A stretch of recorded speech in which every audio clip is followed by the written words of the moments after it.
자, 중간고사 대비해서 최종 정리 한번 해줄게요. 핵심 시험에 나올 것만 딱 정리할 테니까 잘 들으세요. 자, 첫 번째 오스만 제국입니다. 현재 터키, 나라 이름 바꿨죠. 티르키예라고 나라 이름 바꿨는데 터키 지방에 지금 위치하고 있는 옛 엄청난 제국이었어요. 동양과 서양의 딱 가운데 있는 나라인데 여기가 옛날에는 이제 로마도 여기 위치해 있었었죠. 특히 북로마 지역. 우리 앞서 배웠어요. 서로마 같은 경우는 게르만족에 의해서 먼저 망했지만 이 비잔틴 제국은 그 뒤로도 한참 동안 더 지속이 됩니다. 그게 가능했던 이유가 이 수도였었던 콘스탄티노폴리스가 엄청난 요새였어요. 그 성벽이 5겹에 이를 정도로 이거 뚫은 나라가 한 번도 없었어요. 물론 십자군 전쟁 때 자기들끼리 내분에 의해서 잠깐 열리긴 했지만 순수하게 외적에 의해서 이게 뚫린 경우는 이 오스만 제국이 처음입니다. 그 주인공이 누구냐면 메흐메트 2세예요. 엄청난 천재이자 알렉산더 대왕을 되게 흠모했었던 사람이라고 하는데 지략가이자 천재였던 것 같아. 이것 뚫으려고 대포로도 뚫고 산이 있는데 산에다가 배를 넘겨서 좌측을 공격하기도 하죠. 그래서 요 아주 유명한 이 전 세계적으로도 아주 이게 공성전이라고 하는데 성을 뚫기 위한 대표적인 전투, 전 세계에서도 임팩트가 졸라 강한 거, 요게 이거 뚫었었던 메흐메트 2세의 이 활약인데 우리 넷플릭스에 있는 거 선생님 수업 중에 보여줬었을 거예요. 결론적으로 이 난공불락이었던 콘스탄티노폴리스를 뚫은 사람이 메흐메트 2세죠. 그리고 이 수도를 콘스탄티노폴리스를 이름을 이스탄불로 바꾸고 오스만 제국의 수도로 삼습니다. 여기 가면 꼭 봐야 될 것 2가지. 어떻게 보면 3가지죠. 콘스탄티노폴리스 하나 꼭 봐야 되고 요 성벽, 2번째 성 소피아 대성당 봐야 되고 술탄 아흐메트 사원 봐야 돼요.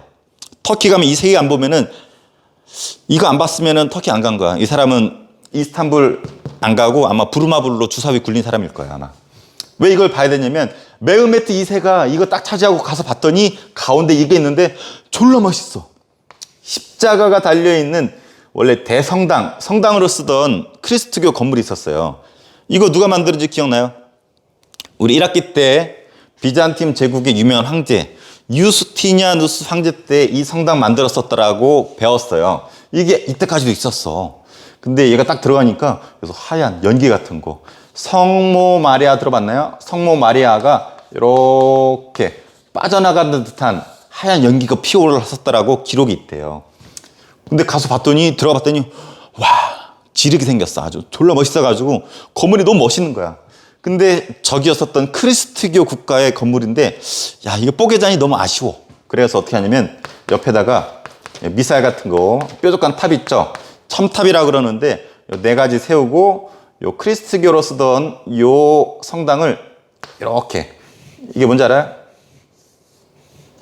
이게 초승달은 이슬람교를 뜻하는 거예요. 이슬람교 사원으로 바꿔서 씁니다. 그러니까 뽀개긴 너무 아까웠던 거지. 여기서 지금까지도 전해져 오는데 처음 이름을 따서 성 소피아 대성당이라고 합니다. 꼭 가봐야 돼요. 근데 오스만도 자존심이 상했나 봐. 너무 아름다워서 이슬람식으로 개조해서 쓰긴 하지만 너무 자존심이 상했나 봐. 그래서 제대로 이슬람식 예배당을 만들었는데 이것이 요거 맞은편에 있는 술탄 아흐메트 사원이에요. 사원은 예배드리는 예배당이라고 볼 수 있는데 자, 크리스트교, 이슬람교 애들은 모스크라고 부르죠. 모스크. 그래서 술탄 아흐메트 사원 혹은 모스크라고 해가지고 요거 맞은편에 지대로 하나 만들었어요. 색깔까지 선생님 칠해줄게. 너무 친절한 것 같아. 파란색이에요. 수업 중에 배웠죠. 여기 파란색, 내부도 파랗고 외부도 파랗고 파란 나라를 보았니가 아니라 파란 건물을 보았니 해가지고 이 건물을 블루 모스크라고 이렇게 부른다라고 수업 중에 배웠습니다. 그래서 블루 모스크라고 별명이 붙은 술탄 아흐메트 사원 요것과 더불어서 꼭 봐야 된다라는 거. 여기서 우리 인스타에서 요 앞에서 사진 찍어서 유명한 연예인이 있잖아요. 연예인이라기보다는 우리 배구 선수 유명한 애 누가 있었어? 댓글 한번 달아봐. 그 친구 여기서 찍은 거 아주 유명하죠. 터키 리그 씹어먹고 왔었던 우리 여자 배구하면 딱 떠오르잖아. 쌤이 여기 포시즌 여기서 운동 가끔 하는데 거기에 그때 김연경 왔었던 것 같기도 해요. 정답을 말해버렸네. 자, 그래서 메흐메트 2세 하지만 전성기는 슐레이만 1세예요. 이 사람은 이제 헝가리도 차지하면서 전성기는 보통 땅이 제일 넓었을 때 얘기하잖아요. 전성기는 얘가 아니고 얘라는 거. 하지만 그 주춧돌을 놓은 것은 메흐메트 이사라는 거 알아두고, 참고로 이 사람 때는 커피, 선생님 지금 여기도 이제 커피 있는데 커피를 전 세계에 퍼뜨렸던 대표적인 사람이 슐레만 1세예요. 그 비하인드 스토리는 수업 중에 얘기해 줬습니다. 자, 근데 이 이슬람 애들이 그렇게 과격하기보다는 좀 약간 좀 자유롭게 놔뒀다고 해요. 관용 정책. 이슬람교만 강요하지는 않았을 때. 대신에 이슬람교 믿지 않으려면은 세금을 냈으면 됐다고 하죠. 그 세금을 우리를 지지야라고 배웠어요. 지지야. 지지야라는 세금만 내면은 다른 종교도 인정해줬어요. 그래서 다른 종교 애들이 모여서 종교 활동하는 단체 밀레트를 허용했었고, 이 예니칠은 좀 알아둬야 되죠. 이 난공불락이었던 콘스탄티노폴리스를 차지할 수 있었던 어떤 돌격대가 예니칠이죠. 얘네들은 원래 크리스토교를 믿는 애들이었대. 어디를 점령을 하면은 이 크리스토교를 믿는 애들을 이슬람교로 개종을 시켜서 종교를 바꿨다라는 거야. 크리스토교에서 이슬람교로 종교를 개종시켜서 술탄, 이 우두머리를 술탄이라 부르거든요. 이 술탄의 명령만 따라서 왕에게 목숨까지 바칠 정도로 어떤 돌격대 역할을 했던 것이 예니첼이고, 얘네들은 단순히 싸움만 잘한 게 아니래. 문과 무를 겸비한, 공부도 잘하고 싸움도 잘하는, 마치 선생님 같은 문무를 겸비한 졸라 멋있는 새끼들이래. 엘리트. 지금 치면 사관학교 학생들 요 정도 되는 정예부대. 예니첼이 얘도 정예부대에 놀래가지고 부러지잖아요. 그래서 예니첼이 꼭 기억해줘야 되고, 그리고 요 터키 아까 얘기했을 거예요. 동양과 서양에 걸쳐있는 딱 가운데 있어요. 동서무역의 중심지를 차지하게 됩니다. 그래서 이거는 이따 보게 될 신항로 개척의 배경이 또 되기도 하죠. 얘네가 중간에 딱 막고 있어서 동양으로 가고 싶은데 오스만 제국 때는 가지 못한단 말이야. 그래서 반대쪽으로 바다 대서양을 통해서 아시아를 찾아나가게 되는 계기를 마련한 것이 이 오스만 제국입니다. 오스만 요 콘스탄티노폴리스를 차지하고 건물들, 볼 수 있는 건물들, 전성기, 그래서 관용정책, 예니체리, 동서무역의 중심지에 있었다라는 거, 이 정도는 꼭 기억을 해주세요. 자, 두 번째 무굴 제국입니다. 무굴 제국은 일단 인도에 있었던 나라예요. 인도 하면은 지금 거의 대다수가 힌두교를 믿는데 예외적으로 이슬람교를 믿었었던 시기가 있었는데 이 제국을 무굴 제국이라고 합니다. 참고로 우리 뒤에 배우겠지만 인도는 이때 이슬람도 접하고 힌두교도 믿고, 그래서 이 종교가 다르기 때문에 나라가 막 쪼개지기도 해요. 그건 뒤에 배울 거고, 시험 문제에는 이 황제 구별하는 게 시험에 잘 나옵니다. 요 4명 꼭 비교를 해줘야 되는데 딴 거 필요 없어요. 먼저 바브르는 최초 이 무굴 제국을 세운 사람이 바브르야.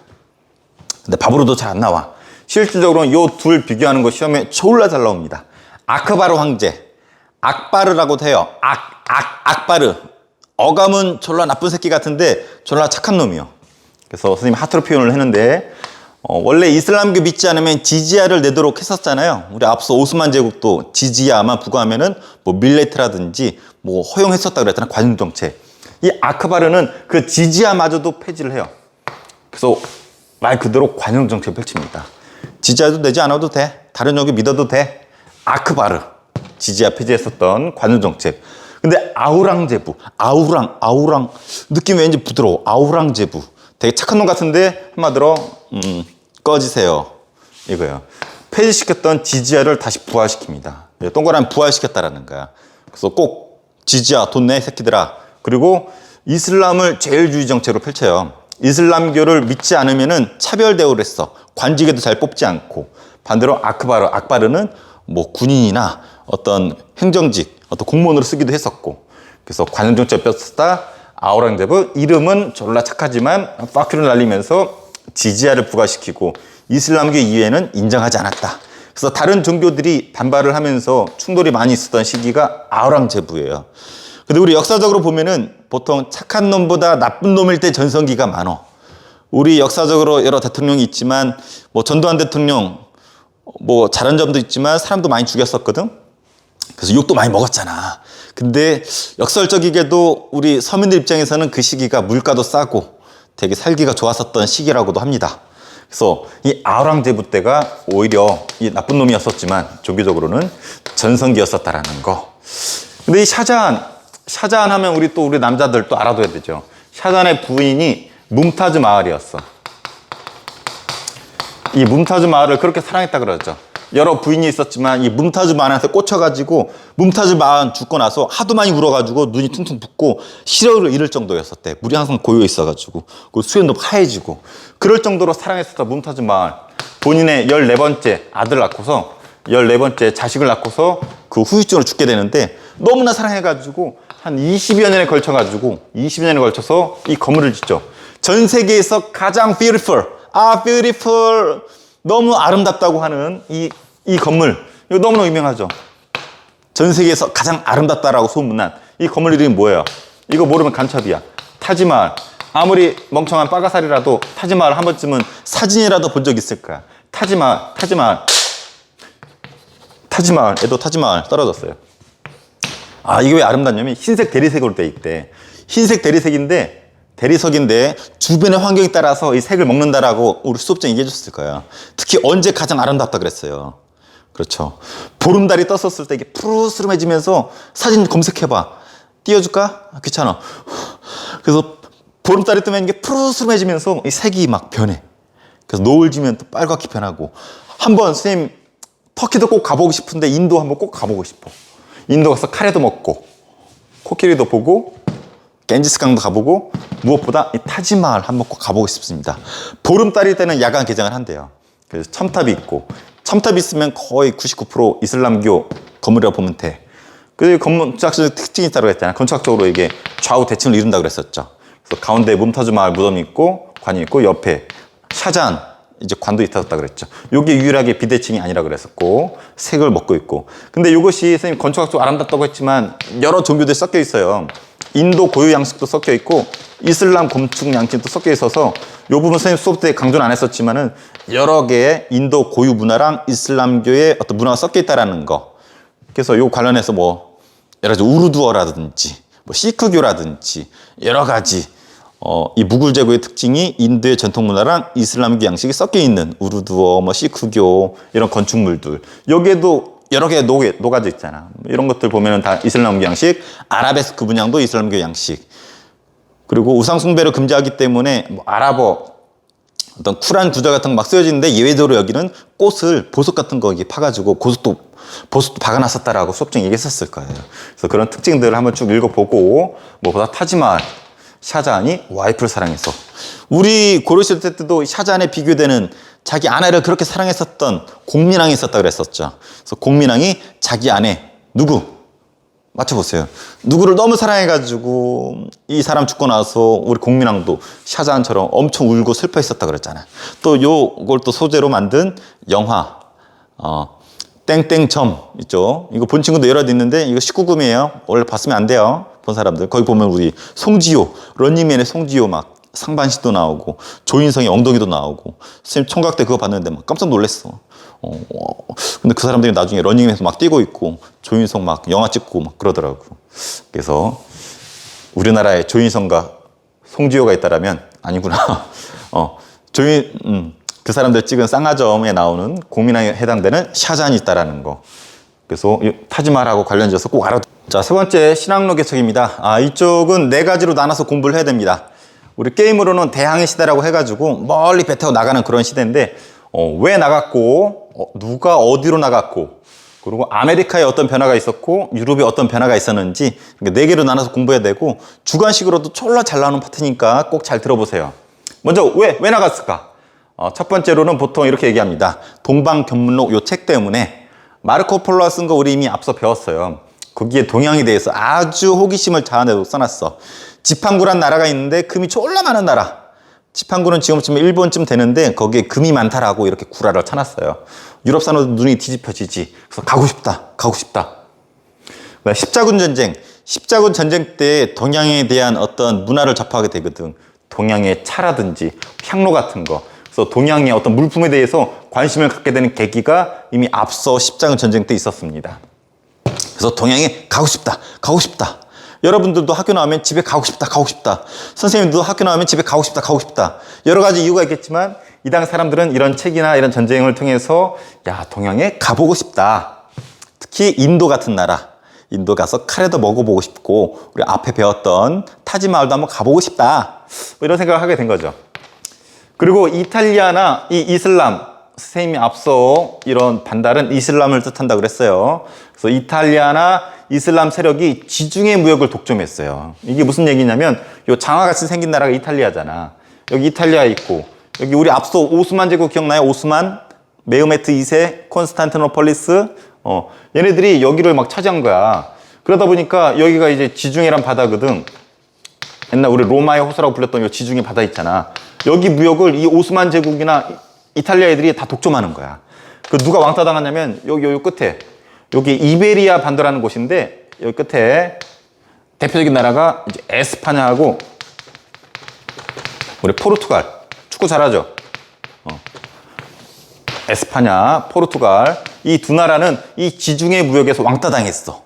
이 이탈리아나 오스만 애들이 여기서 무역을 지들끼리 지지고 볶고 다 헤쳐먹어가지고 여기 끝에 있는 에스파냐, 스페인이라고도 하죠. 이거 선생님 수업 때 강조했어요.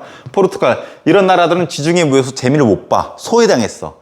아 씨발 해가지고 얘네들이 눈길을 돌린 것이 서쪽이야. 서쪽 아니면은 아프리카 남쪽으로 내려가거나. 그래서 얘네들이 바깥쪽으로 눈을 돌릴 수밖에 없었던 이유가 지중해에서 왕따 당했기 때문에. 에스파냐, 포르투갈.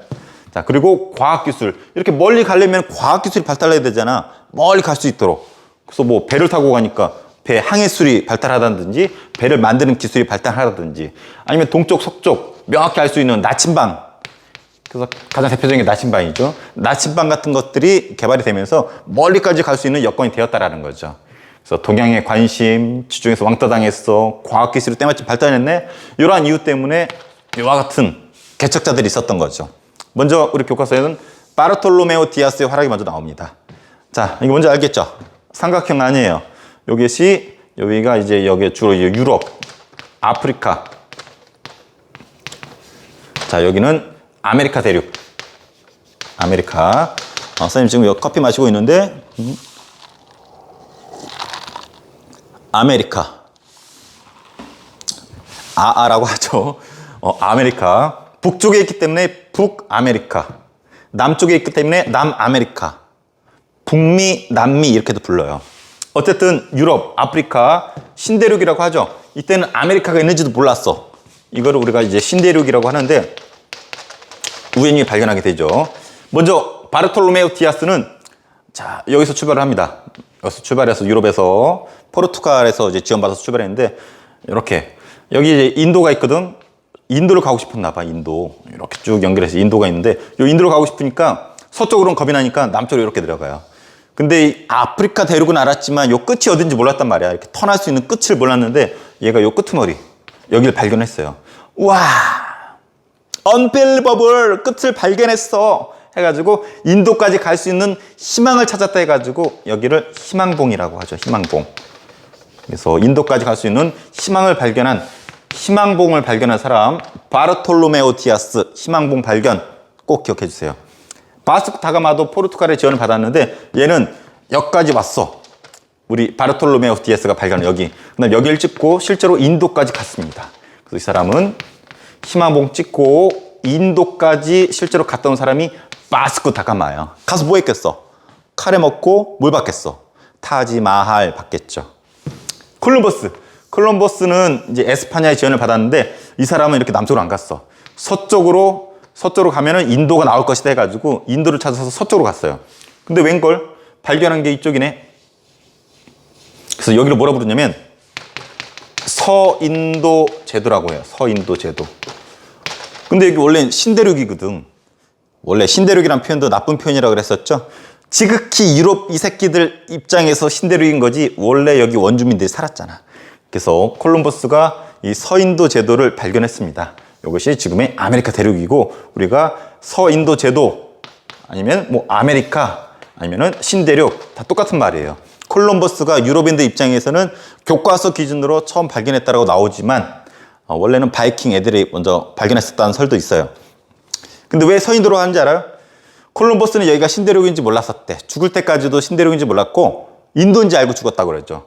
근데 원래 인도는 여기 있잖아. 오리지널 인도. 여기가 동인도, 여기 서인도. 제도란 뜻은 제가 이제 여러 개란 뜻이에요. 여러 개의 섬을 발견했다.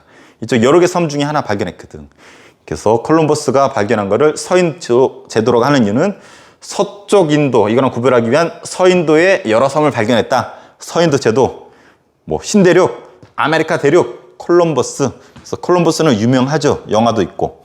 그래서 그런 이유 때문이라는 거 알아두기 바랍니다. 근데 우리가 여기를 아메리카라고 하는 이유는 콜럼버스는 이게 신대륙인지 인식 못하고 죽었단 말이야. 나중에 훗날 아메리고 베스푸치라는 사람이 가서 봤더니 인도가 아니네.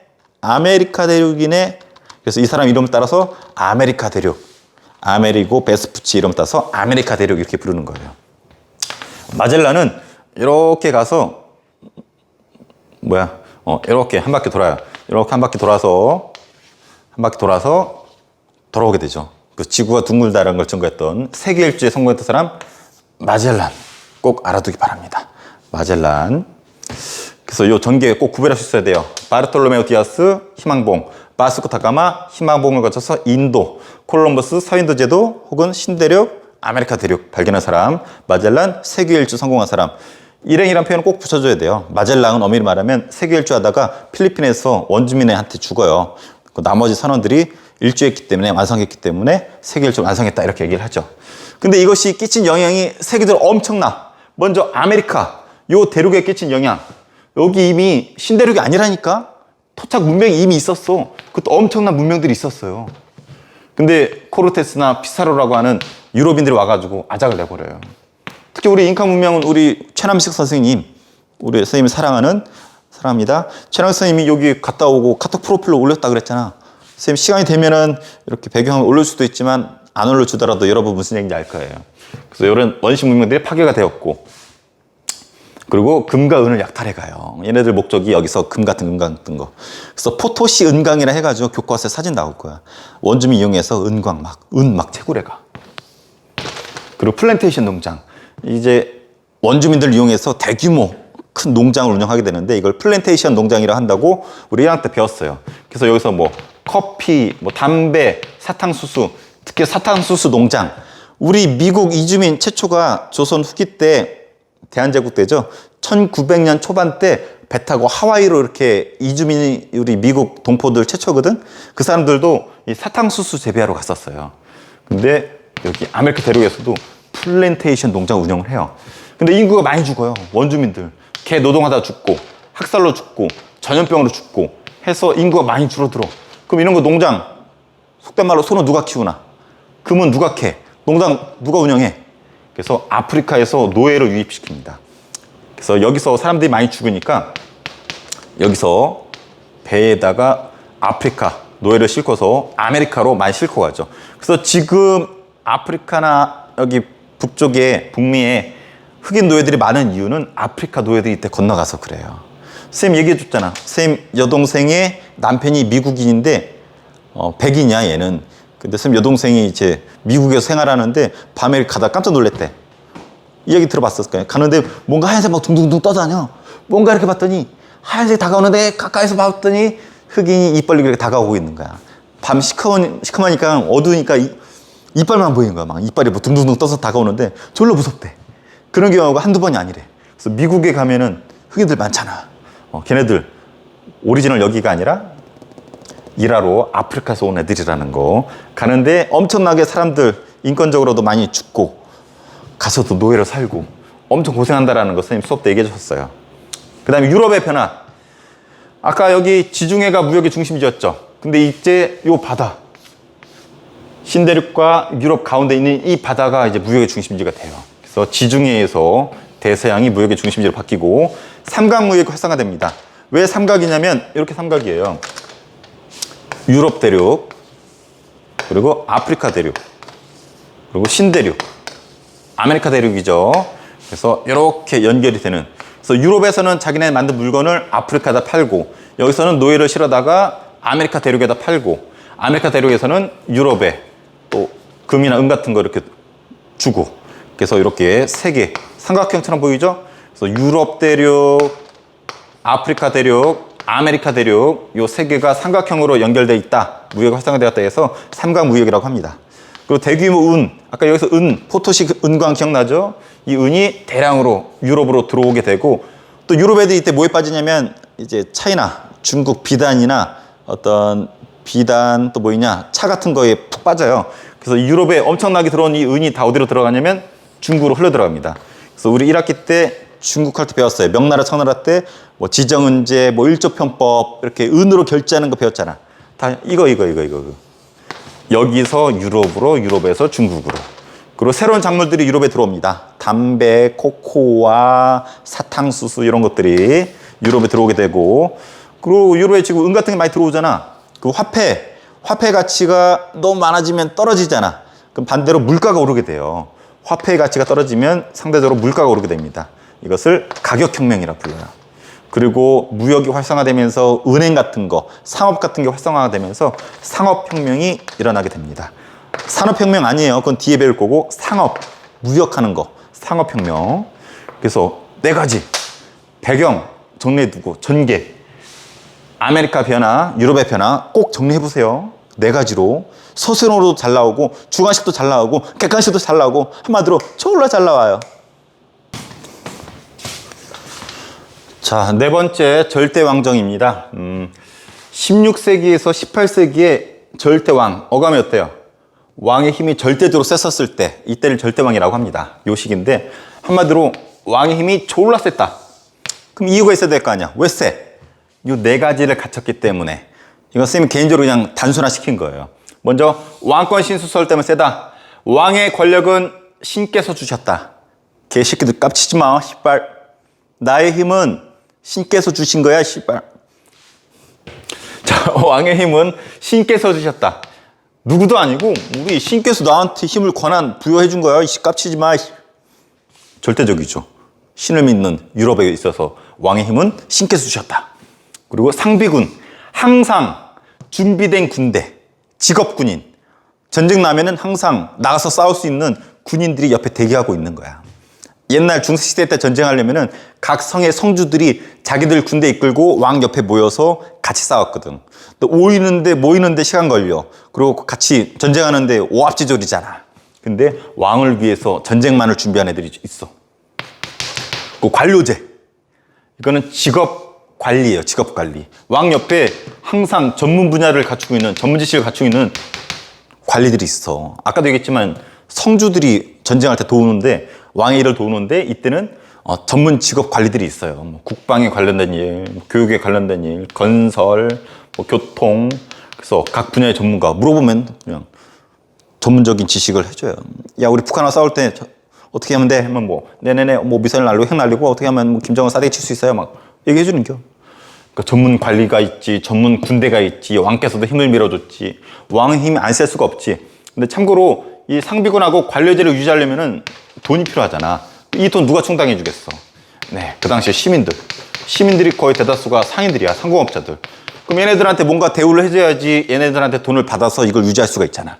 그래서 얘네들을 왕께서 잘 해줄 수 있도록 사랑해, 나의 시민, 나의 돈줄 해서 얘네들이 거의 대다수가 상인이기 때문에 상공업을 중요시하는 중상주의라는 걸 채택을 합니다.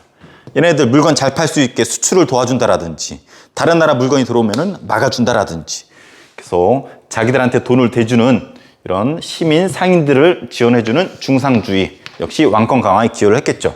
이 4가지 주관식으로도 잘 나오고 객관식으로도 4개가 좋겠죠. 꼭 나오니까 꼭 정리해보세요.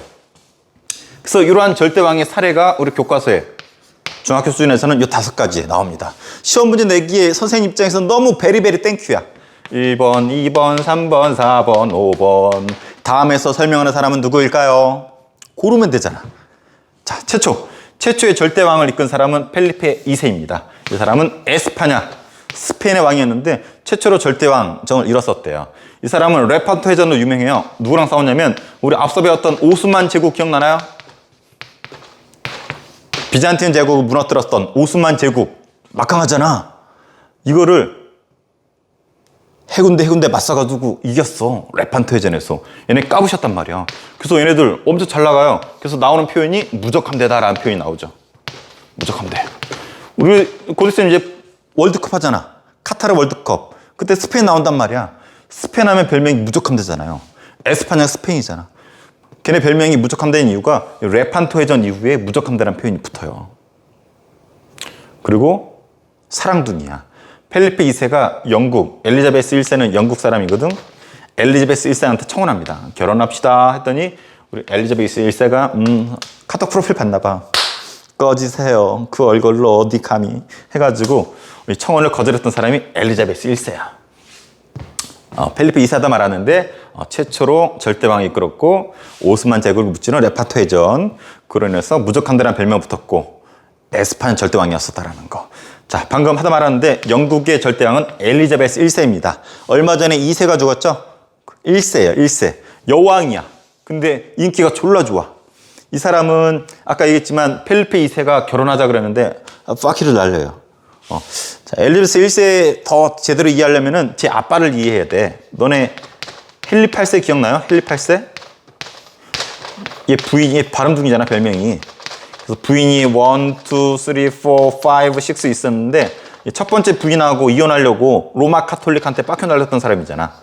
그래서 로마 카톨릭과 빡혀 날리고 영국 국교에 만든 사람이 헨리 8세였었다라고 앞서 배웠어요. 첫 번째하고는 이제 첫 번째 부인하고는 이혼을 해요. 끝내.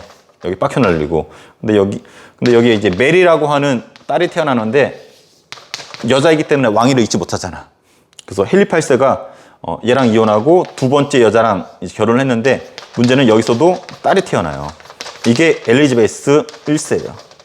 자, 헨리 8세 1세 첫 번째랑 이혼했지만 메리라는 딸이 태어났고 두 번째 얘는 못까지 쳐버리거든. 여기 태어난 게 엘리자베스 1세예요. 헨리 8세가 죽고 메리 언니가 왕이 되었는데 얘도 약간 좀 사이코 기질이 좀 있어. 귀족들 많이 죽이고 얘 여동생이었던 엘리자베스 1세마저도 감옥에 유폐시켜요. 근데 눈치 보고 살다가 언니가 죽고 왕이 된 사람이 엘리자베스 1세야. 눈치 백단이야. 어렸을 때 죽을 고비를 넘기다 보니까 언니 막 미쳐서 별명이 블러드 메리야. 피를 한 많이 흘려가지고 아빠도 사이코처럼 좀 여자 편력이 좀 심하지. 그래서 눈치를 많이 봤었던 엘리자베스 1세 여왕이야. 일을 잘했대. 이 무적함대 있죠?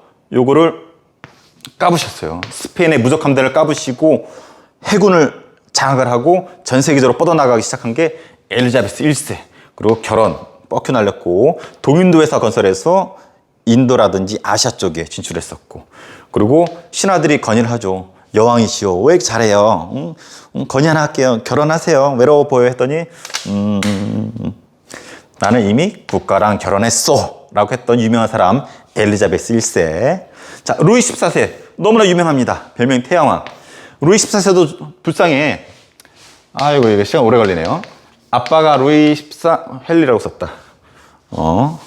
아빠가 루이 13세겠죠. 근데 루이 13세는 지금 여자를 멀리 했었다고 해요. 그래서 루이 14세가 루이 13세의 아들이 아니라는 설도 있어. 실제 설에 의하면 루이 14세 친아빠는 이게 철가면에 씌워서 감옥에 이렇게 유폐시켰다는 설도 있는데, 어쨌든 의혹의 눈초리 때문에 귀족들이 별로 좋아하지 않았어.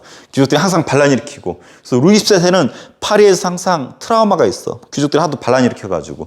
그리고 어렵게 왕이 된 사람이 루이 14세예요. 그리고 본인이 권력을 틀어지고 발레를 공연합니다. 그리고 배에 보면은 태양 그림이 있어. 그래서 별명이 태양왕이야. 그리고 발레를 공연하면서 주 스토리가 귀족들 누르는 거야. 막 발레하다가 채찍질로 콩 이러면서 막 귀족들 누르는 그런 그런 이미지가 강했던 게 루이 14세고, 발레 좋아했었고 태양왕이고 베르사유 궁전을 짓습니다. 파리를 별로 좋아하지 않았기 때문에 이제 베르사유 궁전을 짓는데, 여기에 귀족도 불러 모아놓고 사치스러운 생활도 하고, 여기서 귀족들의 규칙, 우리 귀족의 등급 있잖아요. 그것도 여기서 유래했었다고 그러고, 귀족들이 지켜야 될 어떤 예절 같은 거, 에티켓이 여기서 유래했었다고 하죠. 엄청 화려했었고, 뭐 화장실이 없었다는 설도 있는데 실질적으로 있었고, 그건 좀 잘못된 와전된 지식이에요. 그리고 내가 곧 국가라고 할 정도로 엄청나게 힘을 과시했던 왕 루이 14세, 시험에 제일 잘 나오는 왕입니다. 꼭 알아둬야 돼요. 자, 표트르 대제는 수염새라는 걸로 유명하죠. 표트르 대제는 이 서유럽에 대해서 동경을 좀 했었대. 참고로 이 루이 14세는 이제 프랑스 왕이고, 표트르 대제는 러시아 왕입니다. 러시아 왕인데도 자기가 일반 시민 목장하라고 서유럽에 가가지고 구경해 본 거야. 가봤더니 막 쩔거든. 막 아이폰 쓰고 있고, 막 테슬라 전기자동차 타고 있고. 그래서 표트르 대제가 깜짝 놀래요. 그래서 러시아 와가지고 봤더니 귀족들은 막 수염 막 기르고 막 자랑하고 있단 말이야. 내 수염 졸라 길어 씨발 막 이러고 그래가지고 꼴 보기 싫어해가지고 수염에다 세금을 매기죠. 아니면 자르거나. 그래서 수염 전통적인 과거 단절하고 서유럽처럼 아이폰하고 테슬라 몰고 다니자 해가지고 좀 개혁을 좀 추진했었던 왕 페트로 대제 수염세 꼭 기억해주고 수도마저도 서유럽 쪽 가까이 상페테르부르크 그쪽으로 상트페테르부르크로 수도를 이전합니다. 그래서 페트로 대제하면 수염 꼭 기억해주고 프리드리 2세는 프로이센 지금의 독일쯤 되는데 프로이센의 절대 군주였었는데 베르사유 궁전에 루이 14세 때 각국의 왕들을 이렇게 초청을 하는데 가서 봤더니 졸라 멋있거든. 씨발 배불러 해가지고 상수시, 보령시가 아니라 상수시 궁전을 이렇게 만들어서 또 유명합니다. 또 이 사람은 이따 보게 될 계몽사상을 받아들여서 나는 국가 제일의 심부름꾼이다. 나는 사람들한테 군림하지 않고 나는 심부름꾼일 뿐이야. 나 마음대로 심부름 시켜라고 말만 했었던 프리드리 2세입니다. 그래서 요 정도 시험 구별할 수 있어야 돼요. 한번 내볼게요. 태왕 그렇죠. 루이 14세. 발레 루이 14세. 수염세 표트르 대제. 나는 국가랑 결혼했어요. 엘리자베스 1세. 내가 곧 국가다. 루이 14세. 상수시 궁전. 프리드리 2세. 무적함대. 펠리페 2세. 이런 식으로 주어진 거 하여서 요거 5개 고르는 거 시험에 무지무지 잘 나오니까 꼭 구별할 수 있어야 됩니다. 그리고 요 시기는 과학혁명 시기라고도 해요. 겹쳐요. 말 그대로 과학이 중시되는. 요거 사과나무예요. 사과가 뚝 떨어졌어. 옛날에는 신께서 사과를 떨구셨네 이렇게 생각했는데 이때쯤 되면은 아니다. 왜 그럴까? 머릿속으로 생각을 해봐요. 이성적으로 생각을 해봐요. 요 시초를 알린 것이 뉴턴이었죠. 뉴턴 하면 우리 만유인력의 법칙 알죠? 만유인력의 법칙. 질량을 가진 것들끼리는 서로 땡기는 것이다. 하지만 지구가 질량이 훨씬 크기 때문에 이 조그만 사과의 질량을 더 세게 당겼기 때문에 떨어진 것이다. 과학적으로 이성적으로 생각을 하게 되죠. 그래서 뉴턴 같은 경우는 과학혁명의 상징적인 존재가 뉴턴이고 뉴턴 하면 거의 유럽에서는 거의 신적인 존재예요. 장례식 때 엄청 났었다고 하죠. 그래서 이성을 믿기 시작해요. 신보다도 이성을 더 중시하게 되죠. 그래서 이성을 신뢰하고 인류의 진보를 믿는 사상이 등장하죠. 이성을 신뢰하고 인간의 이성에 의해서 인류는 전진하고 발전할 것이다. 이 사상을 계몽사상이라고 합니다. 계몽. 선생님 어렸을 때 계몽사라고 하는 출판사가 있었어요. 지금도 있는지 한번 확인해 주세요. 계몽사. 책을 읽으면 사람들이 머릿속이 똑똑해지고 이성적으로 생각하게 되잖아. 그래서 출판사 이름을 계몽사라고 한 것 같아요. 대표적인 계몽사상가가 이렇게 선생님 프린트에는 4명 소개해놨습니다. 요거 구별하는 거 역시 또 중요하죠. 한번 비교해 볼까요? 좀 지울게요. 자, 로크는 뭘 주장했냐면 요거 주장했어요. 사회계약설. 자, 왕이 있어요. 사람들이 있어요. 원래 이 사람은 원래 권력은 사람들한테 있다고 생각을 했어. 근데 수많은 사람들이 자기 권력을 다 온전히 지킬 수 없잖아.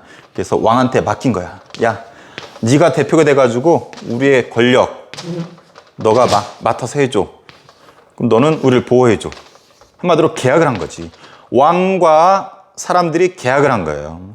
권한을 대신 행사해줘. 근데 우리를 제대로 보호해주지 않고 네가 깝치면은 계약 파기야. 그럼 너 뭐가지 뵐 거야. 단지 계약 관계라는 거. 루소 이거 국민주권설 주장하죠. 국민주권설. 주권이 누구한테 있다? 국민한테 있다. 왕, 네가 아니고 원래 주권은 아까 본 것처럼 국민들한테 있는 거야. 너 착각하지 마. 왜 깝쳐? 네가 뭐 태양이야. 깝치지 마. 국민주권설. 볼테르는 언론의 자유를 중시합니다. 언론이 TV나 신문 같은 거잖아. 이땐 신문이겠죠. 신문을 통해서 왕이 깝치면 비판할 수 있는 자유를 강조했어요. 야, 왕 깝치지 마. 원래 권한은 얘한테 있는 거야. 또 마음대로 비판할 수 있게 언론의 자유 허용해. 몽테스키는 삼권분립 주장했죠. 분립이란 말이 뭐야? 쪼개라. 세계의 권력을 쪼개라. 입법, 사법, 행정. 이게 보통 말하는 3가지 권력이거든요. 입법, 법 만드는 권리. 사법, 판단하는, 법적으로 판단하는 거. 행정, 법 집행하는 거. 우리나라 이 행정은 우리 윤석열 하고 있죠. 사법, 재판소, 입법, 국회. 지금 다 분리돼 있잖아. 원래는 관여 못해요. 요 세 사람이 이 세 가지를 한 사람이 다 하면 이걸 독재라고 하죠. 근데 이때 절대왕들 뭐 이런 거 혼자 다 하잖아. 이걸 비판했던 게 몽테스키에 3권 분립시켜야 된다. 최초 주장한 사람이 이 사람이고 우리나라 지금 이거 받아들이고 있다고 했잖아요. 공통점이 다 뭐야? 왕의 권한은 심의, 준거, 맡긴 것 뿐이다. 어기면은 목 자를 수 있다. 계약이다. 계약. 루소. 모든 주권은 원래 국민한테 있다. 언론. 야, 왕값 치면 비판할 수 있다. 권력은 나눠야 된다. 이거 한 사람이 독재하면은 이 새끼 목 잘라야 된다. 이 공통점 다 뭐냐면 원래 힘은 국민한테 있다. 어기면 왕이 목을 칠 수 있다. 이 왕목 치는 게 뭐예요? 우리 다음 시간에 보게 될 시민혁명이야. 시민혁명. 혁명. 딱 치는 왕 이 새끼 목 잘라버리자. 이 씨발. 시민한테 권력을 돌려주자. 시민혁명. 그 세 가지 나오잖아요. 영국, 미국, 프랑스. 가장 대표적인 프랑스. 루이 16세 목 잘라버리잖아. 여기에 영향 준 게 요거예요. 계몽사상. 계약 파기야. 저 새끼 왕 깝쳤어. 목 잘러. 루소. 모든 시민들이 원래 권력 가지는 거야. 볼테르. 야, 루이 16세 망또아네트 사치하고 저 새끼들 깝친다. 비판할 수 있는 거. 몽테스키에 세계 권력 나눠야 되는데 저 새끼들 독재하고 있어. 잘러. 뭘? 모가지를. 시민혁명. 이어서 할게요. 시민혁명. 자, 5번째 영국혁명입니다. 이쪽 부분은 이제 뒷반 친구들은 이제 선생님한테 안 배우고 조미수 선생님한테 배웠는데 아빠들한테 이렇게 설명했어요. 그러니까 참고하면 좋을 것 같아요. 좀 혁명 부분은 여러분들이 좀 어려워하는데 요거를 잘 몰라서 그러는 것 같아. 이 정치 체제를 꼭 기억해줘야 됩니다. 어떤 나라든지 이 세 가지 중에 하나를 택하고 있어요. 정치 체제. 요 의미를 이해를 해야지 뒷부분이 제대로 이해가 돼. 전제 군주정, 입헌 군주정, 공화정. 일단 군주라는 표현은 그 나라에 뭐가 있다라는 걸까? 왕이 있다라는 거예요. 단순히 표현해서 전제 군주정은 왕이 자기 꼴리는 대로 마음대로 지 하고 싶은 대로 다 하는 거야. 왕권이 졸라 센 거지. 전제 군주정. 루이 14세, 엘리자베스 1세, 페트로 대제 이런 애들 전제 군주정. 우리나라 고조선, 삼국시대, 통일신라, 고려, 조선, 대한제국 다 전제 군주정이었어요. 입헌 군주정은 왕은 있는데 왕의 힘이 약한 거야. 왕이 헌법, 법에 의해서 제약을 받아요. 왕은 있지만 왕의 힘이 약한 나라. 왕은 상징적인 존재일 뿐인 나라. 대표적인 나라가 영국이죠. 영국이 세계 최초였었고 영국 따라한 나라. 일본이 또 대표적이죠.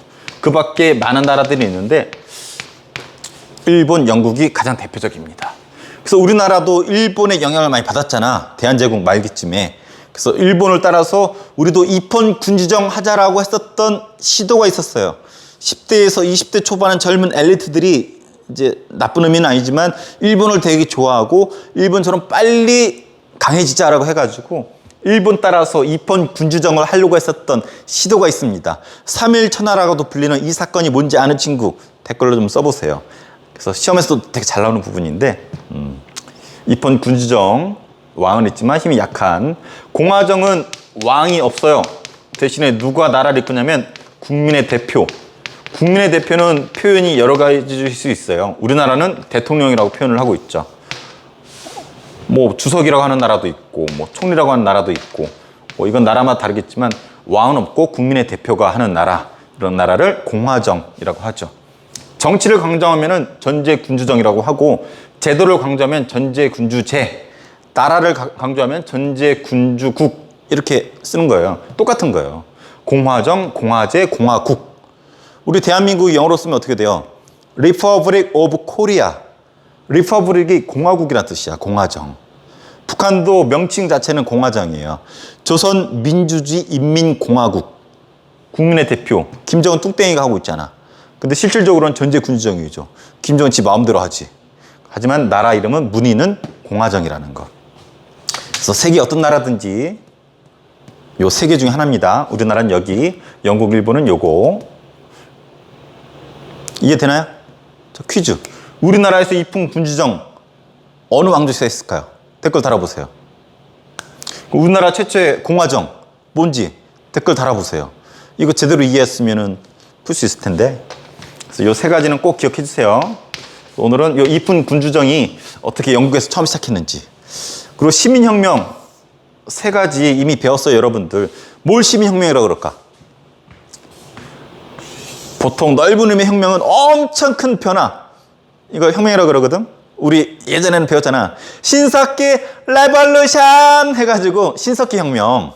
농사가 지어지면서 엄청나게 큰 변화가 있죠. 이것을 신석기 레볼루션이라 해가지고 선생님 큰 변화라고 얘기했었어요. 그래서 혁명은 큰 변화를 뜻하는데 정치적으로 시민혁명은 깝치는 왕 있죠.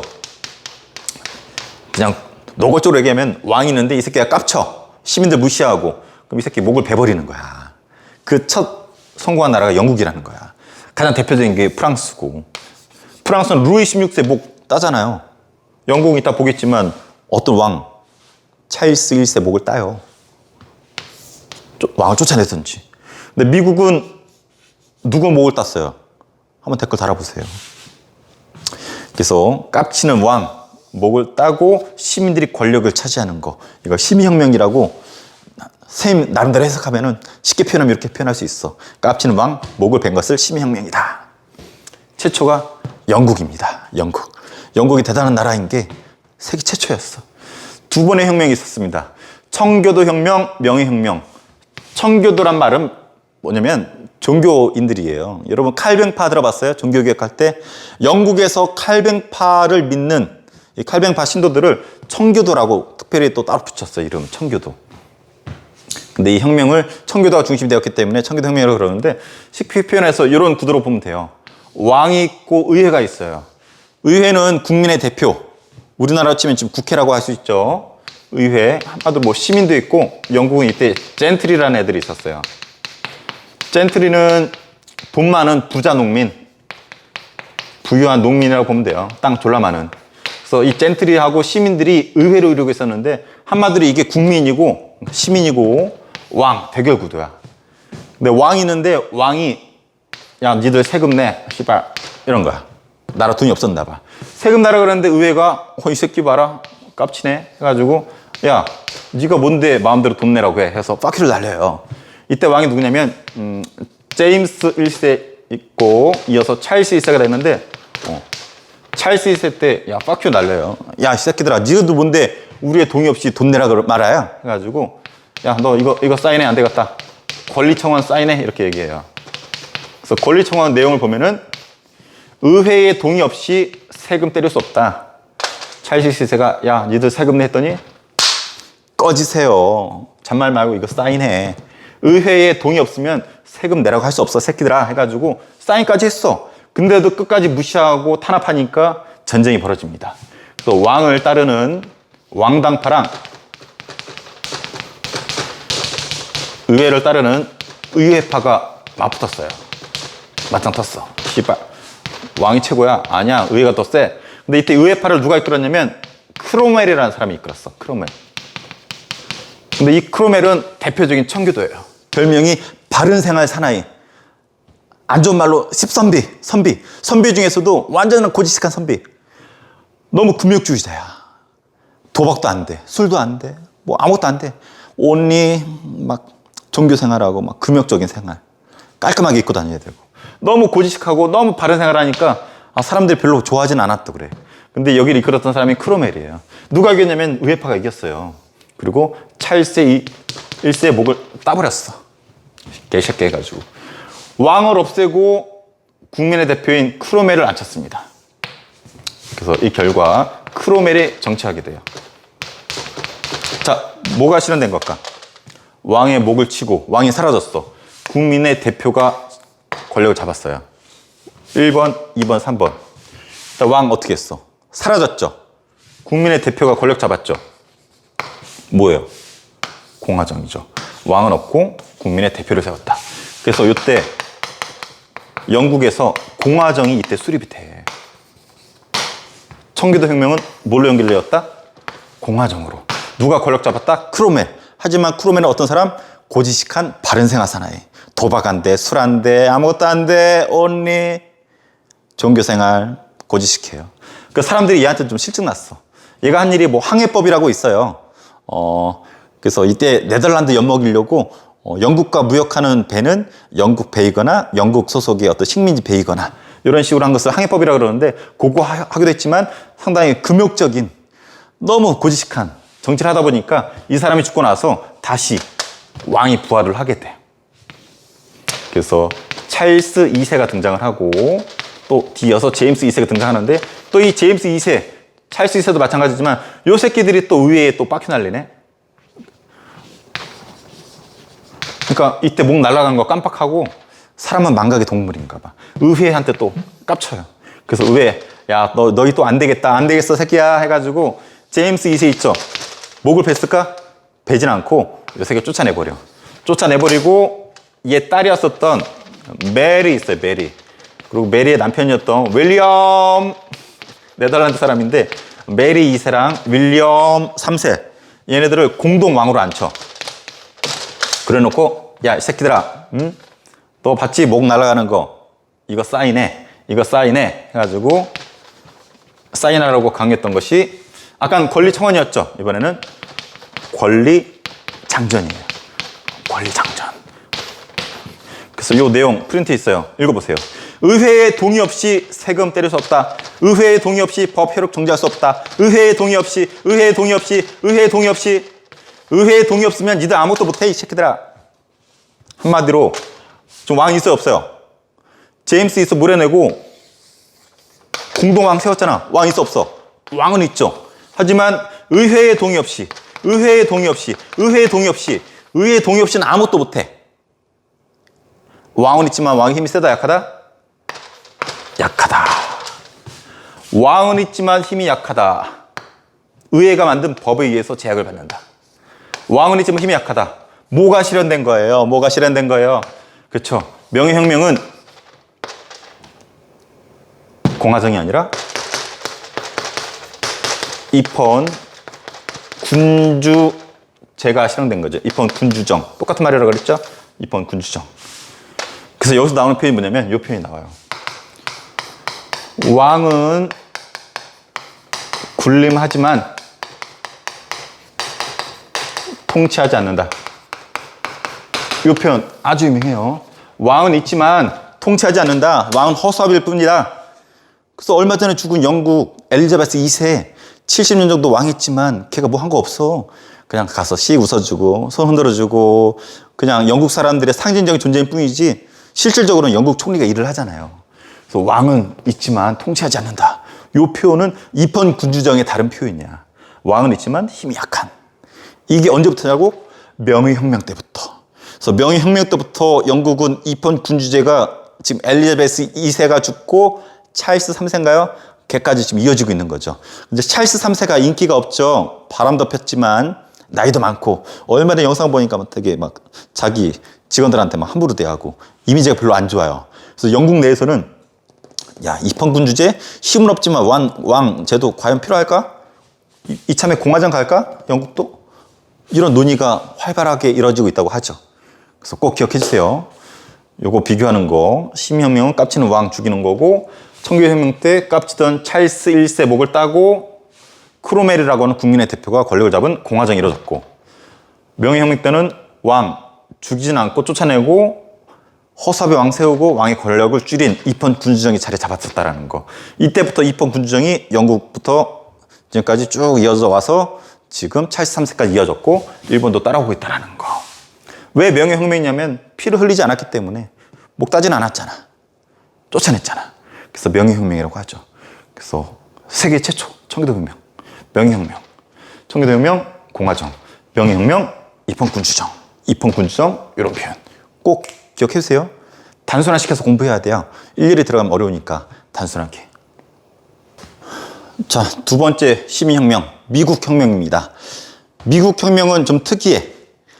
영국혁명이나 프랑스혁명은 왕의 목을 땄거든. 근데 시민혁명은 왕의 목을 따진 않았어요. 근데 왜 시민혁명이 들어가는지는 이따 설명해 줄게요. 먼저 미국에서 혁명이 일어난 배경 봤을 거예요. 이게 현재 유럽, 아프리카, 아메리카 대륙. 우리 신앙로 기초 배웠잖아. 요거 신대륙이라 부르죠. 자, 이게 영국이에요. 영국에서 배를 탑니다. 청교들이 배를 타고 여기 식민지를 개척을 해요. 그래서 북아메리카 대륙의 동쪽에 13개의 식민지를 개척을 했었어요. 갔는데 뭐 쌤이 본 영상에 의하면은 원주민들 있잖아. 인디언들이 되게 잘해줬대. 영국 애들 가서 가지고 온 식물을 심어도 잘 자라지가 않았대요. 근데 원주민들은 막 먹을 것도 해주고 이거 심어봐 졸라 잘 자라 해서 했는데 옥수수 같은 거 심었더니 졸라 자라고 너무 고맙잖아. 그래서 원주민들한테 추수한 다음에 고마워 감사해 해가지고 이렇게 베푼 것이 추수감사절 이렇게 유래했다고 하죠.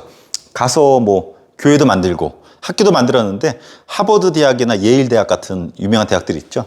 가서 처음에 만든 대학교들이라고 하죠.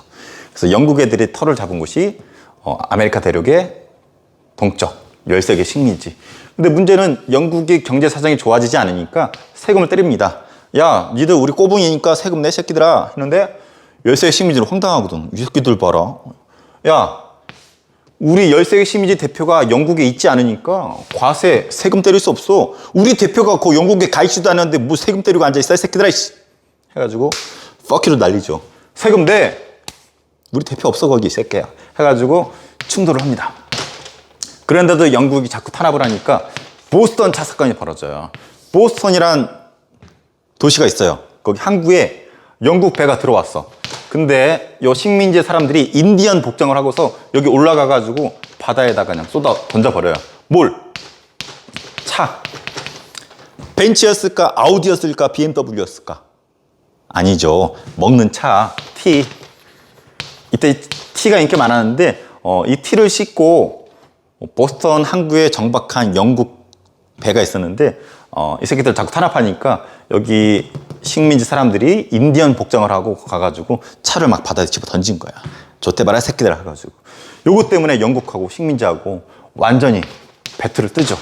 그래서 아직 독립 전이잖아. 그래서 민병대라는 표현을 써요. 식민지 민병대랑 영국 정규군이랑 전쟁이 벌어집니다. 얘네들은 일렬로 쭉 써가지고 총을 쏘는 그래서 장전하는 속도가 되게 빨랐었대. 근데 얘네들은 지형 지물, 산악지형 같은 거 자기네 지형 지물에 익숙하잖아. 이런 게릴라전을 펼치고 맞붙었는데 처음에 이쪽이 좀 유리했었대요. 하지만 영국의 라이벌이었었던 프랑스가 이 민병대를 도와주죠. 그러면서 끝내 파리 조약이 체결되고 미국이 독립을 쟁취하게 됩니다. 여기서 기억할 거는 이 민병대를 이끌었던 어떤 13개 대표들이 모여서 회의를 하는데 이걸 대륙회의라고 해요. 대륙회의에서 조지 워싱턴이 총사령관으로 추대를 되고 조지 워싱턴이 전쟁을 이끌죠. 나중에 이 미국 독립했을 때 초대 대통령도 조지 워싱턴, 총사령관도 조지 워싱턴, 1달러의 주인공도 조지 워싱턴. 다 1등이네? 오, 개새끼. 졸라 잘하네. 그러고 보니까 우리나라도 1등 하면 딱 떠오르는 사람. 이승만 있네, 이승만. 누가 댓글 달았더라고, 종민TV에다가. 이승만 대통령도 독립운동가인가요? 맞아요. 이 사람 독립협회 들어봤어요? 독립협회에서도 활약하다가 감옥에 가고 됐었고, 대한민국 임시정부 초대 대통령이에요. 그러다가 안 좋은 일로 초대 대통령에서 쫓겨난 대통령이기도 하고, 대한민국 대통령이기도 하고, 초대 대통령, 나중에 대한민국에서 역시 쫓겨난 초대 대통령이기도 하고, 항상 1등이었던 사람, 이승만. 통하는 게 있네. 이승만은 철저한 친미주의자였거든. 지금 보니까 조지 워싱턴 따라했나? 어쨌든 조지 워싱턴. 총사령관, 미국 초대 대통령, 1달러의 주인공. 그리고 이때 독립선언서를 발표하는데 이게 중요해요. 독립선언서. 이것 때문에 미국을 혁명이라고 불러요. 스님이 앞선 시간 때 시민혁명 하면은 왕의 목을 땄었다 그랬잖아. 근데 여기는 왕 없어. 왕 있지 않잖아요. 식민지 대표들만 있을 뿐이지. 왕의 목을 따지 않았는데 미국 독립선언서 이런 내용이 나와. 모든 인간은 평등하게 창조되었다. 평등이 나오네? 누구한테도 넘겨줄 수 없는 권리를 신으로부터 부여받았다. 신이 권리를 줬대. 천부인권이라 그래. 천부인권. 신이 하늘이 준 인권이 있다. 그리고 생명, 자유, 그리고 행복을 추구할 수 있는 권리가 있다. 생명권, 자유권, 행복권. 그리고 정부의 정당한 권력은 국민으로부터 동의에 의해서 나온다. 평등을 강조하고 있죠. 자유, 생명, 행복 뭐 이런 거 강조하고 있단 말이야. 우리 너무 좋아하는 자유, 평등 이런 걸 부르짖고 있어. 비록 영국이나 프랑스처럼 왕의 목은 따지 않았지만 영국과 프랑스가 그렇게 시민들이 주장했었던 자유랑 평등을 주장하고 있단 말이야. 그래서 미국 혁명도 아주 전형적인 FM적인 시민혁명은 아니지만 다른 시민혁명처럼 자유평등을 부르짖었기 때문에 시민혁명의 한 종류로 보고 있습니다.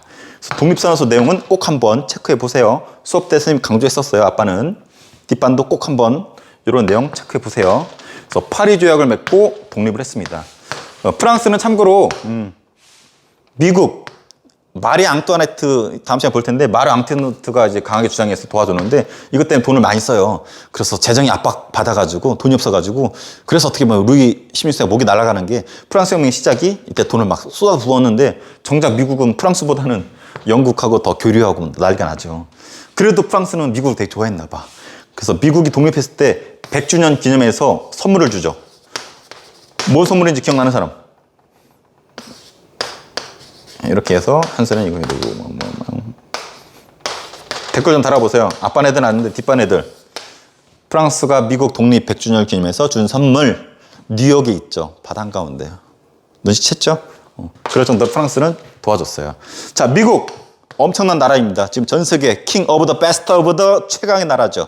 러시아가 지금 우크라이나하고 전쟁하고 있는데 옛날엔 소련하고 맞짱 뜰 정도였는데 지금은 뭐 소련 게임이 안 되는 것 같아요. 미국 압도적인 1위.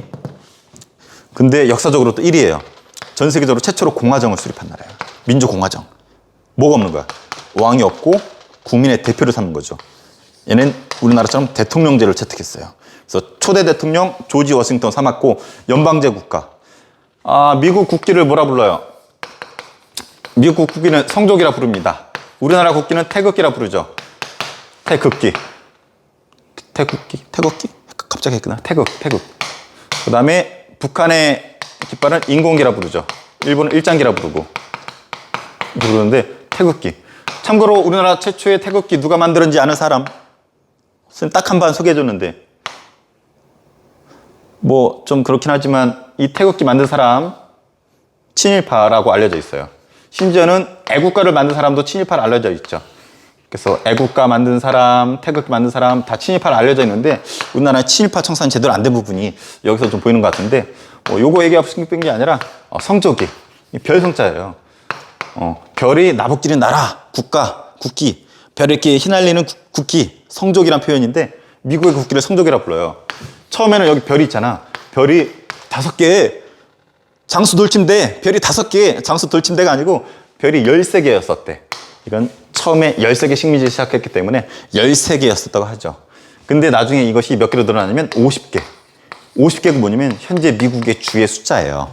미국의 마지막 50번째 주가 어딘지 아는 사람 있어요? 댓글로 달아보세요. 수업 때 많이 얘기했는데 미국의 마지막 주. 그러니까 미국은 주가 늘어날 때마다 이걸 자꾸 늘렸대. 13개에서 하나씩 늘려서 지금 50개 주가 됐고 마지막 주가 편입됐고 현재 그래서 여기는 50개 주에 따라서 50개 별이 있고 여기 보면 또 줄이 있는데 이게 지금 현재 13개죠. 이게 역시 13개 식민지를 뜻한다고 하죠. 그래서 미국은 태극기가 아니지 성조기가 자꾸 변하는 좀 약간 특이한 케이스의 나라예요. 연방제 국가예요. 연방제라는 것은 50개 주가 각자 법이 달라. 그래서 이 주에 가면은 예를 들면 총기를 소유할 수 있고 이 주에 가면 총기 소유하지 못하고 이런 식으로 각 주마다 법이 달라요. 좀 자치권이 인정되는 거죠. 하지만 예를 들어서 뭐 북한하고 전쟁한다. 그러면 연방정부가 나서가지고 전쟁 때리죠. 이런 걸 연방제 국가라고 하죠. 그리고 삼권 분립. 배웠죠? 입법, 사법, 행정이 분리된 공화정 국가입니다. 그래서 이런 민주주의가 발달한 미국 독립 엄청난 힘을 자랑하고 있는 세계 최강국이죠. 칠판이 점점 지저분해지고 있어요. 자, 이해되죠? 그리고 미국이 드디어 독립했잖아요. 여기 독립했어 이제. 그리고 이제 서쪽으로 서부개척 들어갑니다. 이거는 뭐 전쟁을 통해서 차지하기도 하고 머니 뭐 돈으로 사기도 하고 뭐 인디언 학살 뭐 빼앗기도 하고 이런저런 이유로 서쪽으로 해가지고 지금 여기 위에 캐나다 있지만 여기 상당수를 미국이 차지했죠. 그래서 서부까지도 미국이 차지하는 서부개척이 벌어집니다. 그리고 자, 서부개척 벌어지고 그리고 쓸 필요 없겠다. 남북전쟁이 벌어져요. 남북전쟁. 남과 북이 전쟁을 해요. 참고로 미국의 남쪽은 농장이 발달했어. 북쪽은 공장이 발달했고. 근데 농장은 굴리려면 노예제가 있는 게 편하고 이쪽은 노동자가 있는 게 편해요. 그래서 북쪽 지역에서는 이 노예를 해방시켜서 노동자로 만들어야지 유리하단 말이야. 근데 연방제 국가라 그랬잖아. 이제 여러 개 연방이 있는데 그 중에서 북부 출신의 링컨이 대통령이 돼요. 근데 링컨은 평소 생각이 뭐였냐면 노예 해방을 시켜줘야 되겠다. 라는 생각을 갖고 있는 사람이었거든. 그런 링컨, 북부 출신의 링컨이 대통령이 되니까 남부 애들은 좀 반발하는 거야. 저 새끼들 봐라. 노예 해방시키는 거 아니야? 해가지고 얘네가 연방에 탈퇴하고서 남쪽이 북쪽을 공격하면서 전쟁이 벌어집니다. 역시 남북전쟁이에요. 더군다나 링컨이 노예 해방을 이제 선언을 해버리니까 뭐 노예 출신들은 링컨 좋아하겠죠. 그러다가 끝내 북부가 전쟁에서 승리를 거두면서 통일이 되죠. 이것을 남북전쟁이라고 해요. 여기서 퀴즈! 남북전쟁을 막 뜨끈뜨끈한 전투 경험을 막 경험한 이 미국의 해병대가 우리나라를 쳐들어옵니다. 자, 미국이 배를 끌고 이렇게 와서 여기 강화도라는 섬을 차지하게 되는데 우리나라가 조선 후기 때 전쟁이에요. 1871년 미국과 우리 조선이 첫 만남이자 전투가 벌어져요. 우리가 전멸하죠. 미스터 선샤인 봤나요? 미스터 선샤인의 첫 장면이 이 장면이에요. 미국 군함들이 와가지고 강화도로 포격하는. 근데 우리는 전멸했지만 이때 엄청나게 치열하게 싸웠대요. 미국 사령관이 남긴 기록에 의하면 이렇게 쓰여져 있어. 자기가 남북전쟁에서 그렇게 치열한 전투를 해봤는데 이렇게 끝까지 저항하고 끝까지 치열하게 저항하는 군인은 처음이다. 대단하다.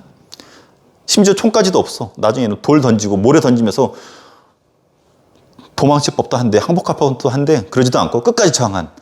그래서 미국이 승리는 거뒀지만 대단한 사람들이 있다라고 칭찬한 기록이 나와 있습니다. 이건 미스터 선샤인 첫 장면에도 그 나레이션이 그대로 나와. 무슨 전투인지 아는 사람. 참고로 이때 미스터 선샤인에도 장면 나오는데 이렇게 생긴 깃발을 미국이 가지고 가요. 이게 장군 숫자인데 조선시대 때는 사령관, 장군을 뜻하는 이 깃발을 항상 전투에 꽂고 있었는데 이거를 미국이 이때 가져가. 그 미국 해군사관학교에 전시하고 있다가 얼마 전에 우리나라 다시 이렇게 돌려준 걸로 알고 있어요.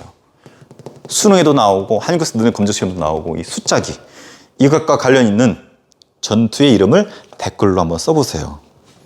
있으면 기회 되면 영상을 한번 보여줄게요. 자, 그래서 미국 최초의 공화정이 수립되었습니다. 자, 7번째죠. 프랑스 대혁명. 시민혁명 3가지 있다고 그랬죠. 영국, 미국, 프랑스. 3번째 프랑스인데 가장 대표적인 시민혁명 하면은 프랑스 혁명이에요. 시민혁명의 가장 전형적인 패턴을 보여주거든. 먼저 벌어진 배경부터 볼게요. 신분제 모순이라고 해요. 어려운 말로 구제도의 모순이라 하는데 이 구제도 옛날 구자거든. 옛날 제도가 모순, 뭔가 잘못됐대. 이 신분제도를 구제도라고 해요. 1신분, 2신분, 3신분인데 요 새끼들이 지배층이야. 이 새끼들은 잘 나가는데 세금도 안 내. 혜택은 혜택대로 누리고 요 3신분이 거의 대다수인데 얘네들한테 세금 때리고 되게 불합리한 일들을 3신분한테만 뒤집어 씌웁니다. 1신분은 이제 성직자들, 2신분은 이제 귀족들이고 3신분이 대다수 사람들인데 얘네가 이제 돈도 벌고 세금도 얘네가 내고 다 하는데 얘네들만 왕따시켜버려. 열받죠. 이것을 구제도의 모순이라 하는데 문제는 얘네들이 따끈따끈한 사상을 가지고 있어요. 계몽사상 들어봤죠? 인간의 이성과 인류의 진보를 믿는 여기에 이런 게 있어. 자유, 평등. 자유랑 평등인 걸 이 사람들은 이미 한번 본 거야. 자유? 평등? 야, 이 새끼들이 온갖 거 다 가져가는데 이게 평등해? 야, 왕 깝치는데 이게 자유야? 이런 생각을 가지고 불만이 많았던 거지. 그래서 폭발하는 것이 3신분입니다. 요걸 제대로 이해하려면 이 당시 왕과 왕비를 이해해야 돼요. 루이 16세, 졸라 소심한 왕이에요. 그리고 마리 앙토네트, 아주 유명한 여왕 중에 가장 되게 많이 알려진 이런 일설이 있잖아. 시민들이 막 항의하면서 배고프니까 빵을 달라 그랬더니 마리 앙토네트 듣더니 빵 달라? 빵이 없어? 빵이 없으면 케이크 드세요. 여기 시켜가지고 요새 배달도 잘 되니까 케이크 드세요 라고 했던 걸로 욕먹고 있는데 실제로 이 사람이 한 말이 아니래요. 이 사람은 되게 억울한 사람이야. 이 사람은 되게 프랑스 사람들이 싫어하는데 그 이유가 이 사람의 고향이 오스트리아이기 때문에 그래요. 참고로 지금 프랑스잖아. 프랑스하고 오스트리아는 관계가 안 좋아요. 적이야, 적. 근데 오스트리아의 공주가 프랑스로 시집을 왔어. 심지어는 워낙 오스트리아 싫어하니까 이름도 앙토네트도 이게 원래 자기 이름이 아니야. 프랑스식으로 이름 바꾼 거예요. 그렇게 해서 시집을 왔는데 결론적으로는 요거 때문에 미운털이 박혀가지고 마리 앙토네트도 목이 날아가죠. 그러니까 이상한 소문이 난 거지. 빵은 달라. 그랬더니 빵 없으면 케이크 먹어 이렇게. 근데 이 사람이 한 말이 아니야. 되게 불쌍해. 근데 되게 상냥하고 센스 있고 미모도 아름다웠었대요. 정확한 데이터는 아니지만 얘가 15인가에 결혼했고 16인가? 얘도 한 14인가? 이렇게 시집을 왔대요. 어린 나이에. 근데 몇 년 동안 아기가 없어. 얘가 좀 소심해가지고 이게 좀 어떤 성적인 관계를 맺는데도 얘가 속단 말로 이제 고래를 안 잡았나 봐. 폭염 수술을 안 해가지고 이게 아기가 안 생겼다는 이제 일설도 있는데 나중에 폭염 수술을 했다 그러죠. 그래서 아기가 생긴 했지만 얘가 얘한테 이렇게 만족을 못했었다고 해요. 그래서 뭐 다른 남자도 있었다는 설도 있지만 일설이고 확실한 거는 이 마르 앙뜨네트를 사람들이 싫어해가지고 프랑스 사람들 싫어해가지고 온갖 소문들을 다 만들어내. 아까 소문도 있었고 그리고 이 사람이 다른 귀족들하고 바람핀다라는 거. 그래서 이때 이런 게 유행했었다고 그래요. 포르노그래피. 포르노그래피가 뭐냐면 포르노는 알죠? 야한 어떤 성관계하는 건데 이런 걸 그림으로 만들어가지고 막 유포시키는 거야. 그래서 그 당시 때 유포되었던 포르노그래피 보면은 선생님 말로 묘사하긴 좀 그래요. 창피해가지고 한번 검색해봐요. 인터넷 검색하면 많이 나와. 마리 앙뜨네트 포르노그래피 하면은 온갖 추접스러운 별의별 장면들이 다 나오는데 선생님 보라고도 말을 하기도 좀 쑥스럽네요.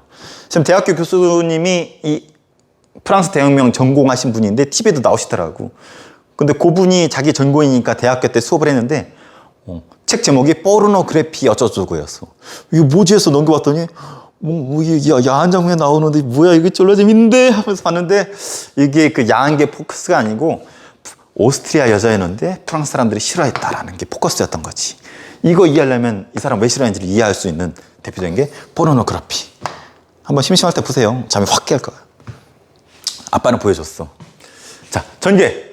자, 그래서 이 전개의 순서 있죠? 이거 우리 구술평가도 보지만 이거는 그냥 시험에 내기 위한 그런 순서예요. 인위적인 거고 흐름만 이해하면 돼요. 아니지. 시험 위해서는 좀 구별도 해야지. 첫 프랑스 혁명의 시작은 3부에서 시작을 합니다. 신분끼리 싸워요.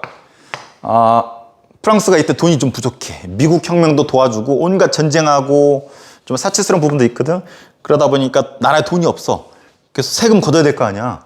그래서 세금 모으려고 귀족회의를 열었어요. 신분회의를 열었는데 그걸 3부회라고 해. 그래서 방금 봤지만 1신분, 2신분이 있고 3신분이 있는데 원래는 이제 신분별 투표예요. 세금 거두려고 하는데 하나, 둘, 셋. 세 신분 중에 두 신분이 찬성하면은 두 신분 이상이 찬성하면 세금 걷는 거야. 그래서 얘네들 원래대로 야 신분별 투표를 하자. 근데 얘는 억울하지. 지들한테 세금 내라 그러니까. 그래서 신분별 no 해가지고 얘네는 아니다 머릿수로 하자. 머릿수. 3신분에도 수많은 머릿수가 있고 여기도 머릿수가 있을 거 아니야. 근데 얘네가 머릿수가 많거든. 그러니까 신분별 머릿수에 따라서 투표하자. 신분별 투표하자. 으르렁 되고 싸워요. 근데 안 받아들여지거든. 30분 열받았지. 이미 계몽사상 갖춘 애들이었으니까. 안 되겠다 해가지고 법 바꿔 씨발 해가지고 법 바꾸자라고 회의실을 한번 찾았는데 왕이 다 폐쇄시킨 거야. 씨발 개새끼들 해가지고 30분대 어디 모이냐면 테니스 코트에 모여요. 그리고 선언을 해. 법 바꾸라고. 법 바꿔. 왜 니들한테만 유리해? 이것을 테니스 코트 선언이라고 해요. 근데 왕이 이거 탄압하려고 그래요. 그래서 안 되겠다 싶어가지고 30분들이 폭발해가지고 바스티유 감옥을 습격합니다. 왜 하필이면 바스티유 감옥이냐면 이때 프랑스 루이 16세가 사람들 억압할 때 그 상징적인 곳이 여기였었대. 여기에 가면은 왕한테 대들거나 계몽 사상을 갖춘 사람들이 갇혀 있을 것이다라는 어떤 이렇게 루머가 있었는데 정작 가서 봤더니 6명인가 뭐 사기꾼하고 별 시덥잖은 사람도 있었는데 거기 이제 여러 금서들은 있었대. 금지시킨 책, 뭐 자유랑 평등 이런 거 강조하는 책이나 뭐 포르노그래피 이런 책들이나. 근데 그 당시 때 자유랑 평등을 억압하는 상징적인 곳이 바스티유 감옥이었기 때문에 여기를 습격을 하죠. 그래서 영화 레미제라블이 프랑스 대혁명을 묘사한 거잖아. 거기 보면 바스티유 감옥 습격하는 게 나와요. 그리고 그 장면 중에 보면은 이 벽 있잖아. 벽돌로 만들었는데 이 벽돌을 다 분해해가지고 다리를 만들죠. 그 다리가 지금도 프랑스 가면 관광지로 개발이 돼 있어요. 그리고 아주 중요한 인권선언을 이때 발표합니다. 여기 보면은 이런 표현들 나와. 프랑스 대혁명이 중요한 이유가 이것 때문에 그래. 1조에 이런 표현 나와요. 자유, 평등. 요거 강조하고 있어요. 인간은 누구나 자유롭고 평등한 권리를 가지고 태어났다. 그리고 이거 탄압하면은 저항할 수 있다. 그리고 모든 주권은 국민에게 있다. 이런 거 강조하고 있어. 그래서 프랑스 대혁명이 중요한 이유가 나중에 루이 16세 깝치는 왕 모가지도 땄지만 이거를 노골적으로 선언을 했어. 자유, 평등, 저항, 국민한테 주권이 있다. 그래서 프랑스 대혁명이 아주 중요한 거예요. 참고로 프랑스의 국기 이렇게 돼 있는데 여기가 파란색, 흰색, 빨간색이거든. 이게 뭘 뜻하냐면 자유를 뜻합니다. 이게 평등을 뜻하고, 이것이 옛날에는 선생님 때문에 박이라 불렀는데 요새는 우애라고 또 바꿨더라고. 그래서 자유, 평등 이런 걸 국기에다 아예 박아놨어. 이 프랑스 대혁명 끝나고. 그래서 중요한 거야. 프랑스 말고도 이렇게 세 가지 색이 들어간 나라들, 국기들 많이 있죠. 거의 이거 뜻합니다. 프랑스의 영향을 받았기 때문에. 프랑스 대혁명이 중요한 이유가 이걸 부르짖은 것도 중요하지만 다른 나라들이 국기를 따라하고 요거를 똑같이 따라할 정도로 엄청나게 유럽에 영향을 끼쳤다라는 거죠. 다른 나라에. 유럽뿐만 아니라. 그래서 프랑스 대혁명이 중요해요. 그게 언제라고? 국민공회 때. 그래서 국민공회 때는 바스티 감옥 습격했고 요거 인권선언을 이때 발표했어요. 언제? 국민공회 때. 그리고 잠깐 입법 의회를 거쳤다가 국민공회가 들어서는데 루이 16세가 분위기가 심상치 않거든. 감옥 습격하고. 그래서 자기 아내 마리 앙토네트랑 파리를 탈출해요. 탈출하는데 이게 너무 빨리빨리 도망쳐야 되는데 막 짐 막 챙기고 하다가 걸려버려. 그래서 갇혀버려. 그러다가 나중에 이때는 아예 루이 16세 목을 쳐버려. 그래서 단두대 들어봤나요? 단두대? 이렇게 해가지고 원래 이렇게 둥그렀는데 나중에는 잘 잘리게 이렇게 날 해가지고 사람 목 해갖고 딱 내려가지고 목 날리는 거. 단두대. 키로틴이라고도 하는데 그걸로 목 날려버리죠. 루이 16세. 근데 몇 달 뒤에 6개월 뒤인가 마리 앙투네트 목도 치는데 이때 여러 가지 일화가 있어요. 먼저 루이 16세 목을 치는데 주변 사람들이 막 기다리고 있었대. 주머니 이거 준비하고. 뭘 준비했냐면 손수건. 손수건도 루이 16세 목을 딱 치는 순간에 피가 막 튀길 거 아니야. 손수건 이거 찍으면은 이 죄수의 목에 피 이렇게 닦은 이 피를 이제 챙기면은 행운이 있다라는 속설이 있었나 봐. 그래서 루이 16세 목 칠 때 손수건도 준비했었다 그러고.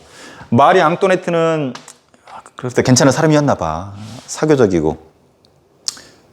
뭐 시간 좀 가더라도 얘기해 줄게. 뒷반에도 못 들었으니까. 모차르트 있죠. 모차르트가 6살 때였나? 연주회를 하는데 넘어졌었나 봐요.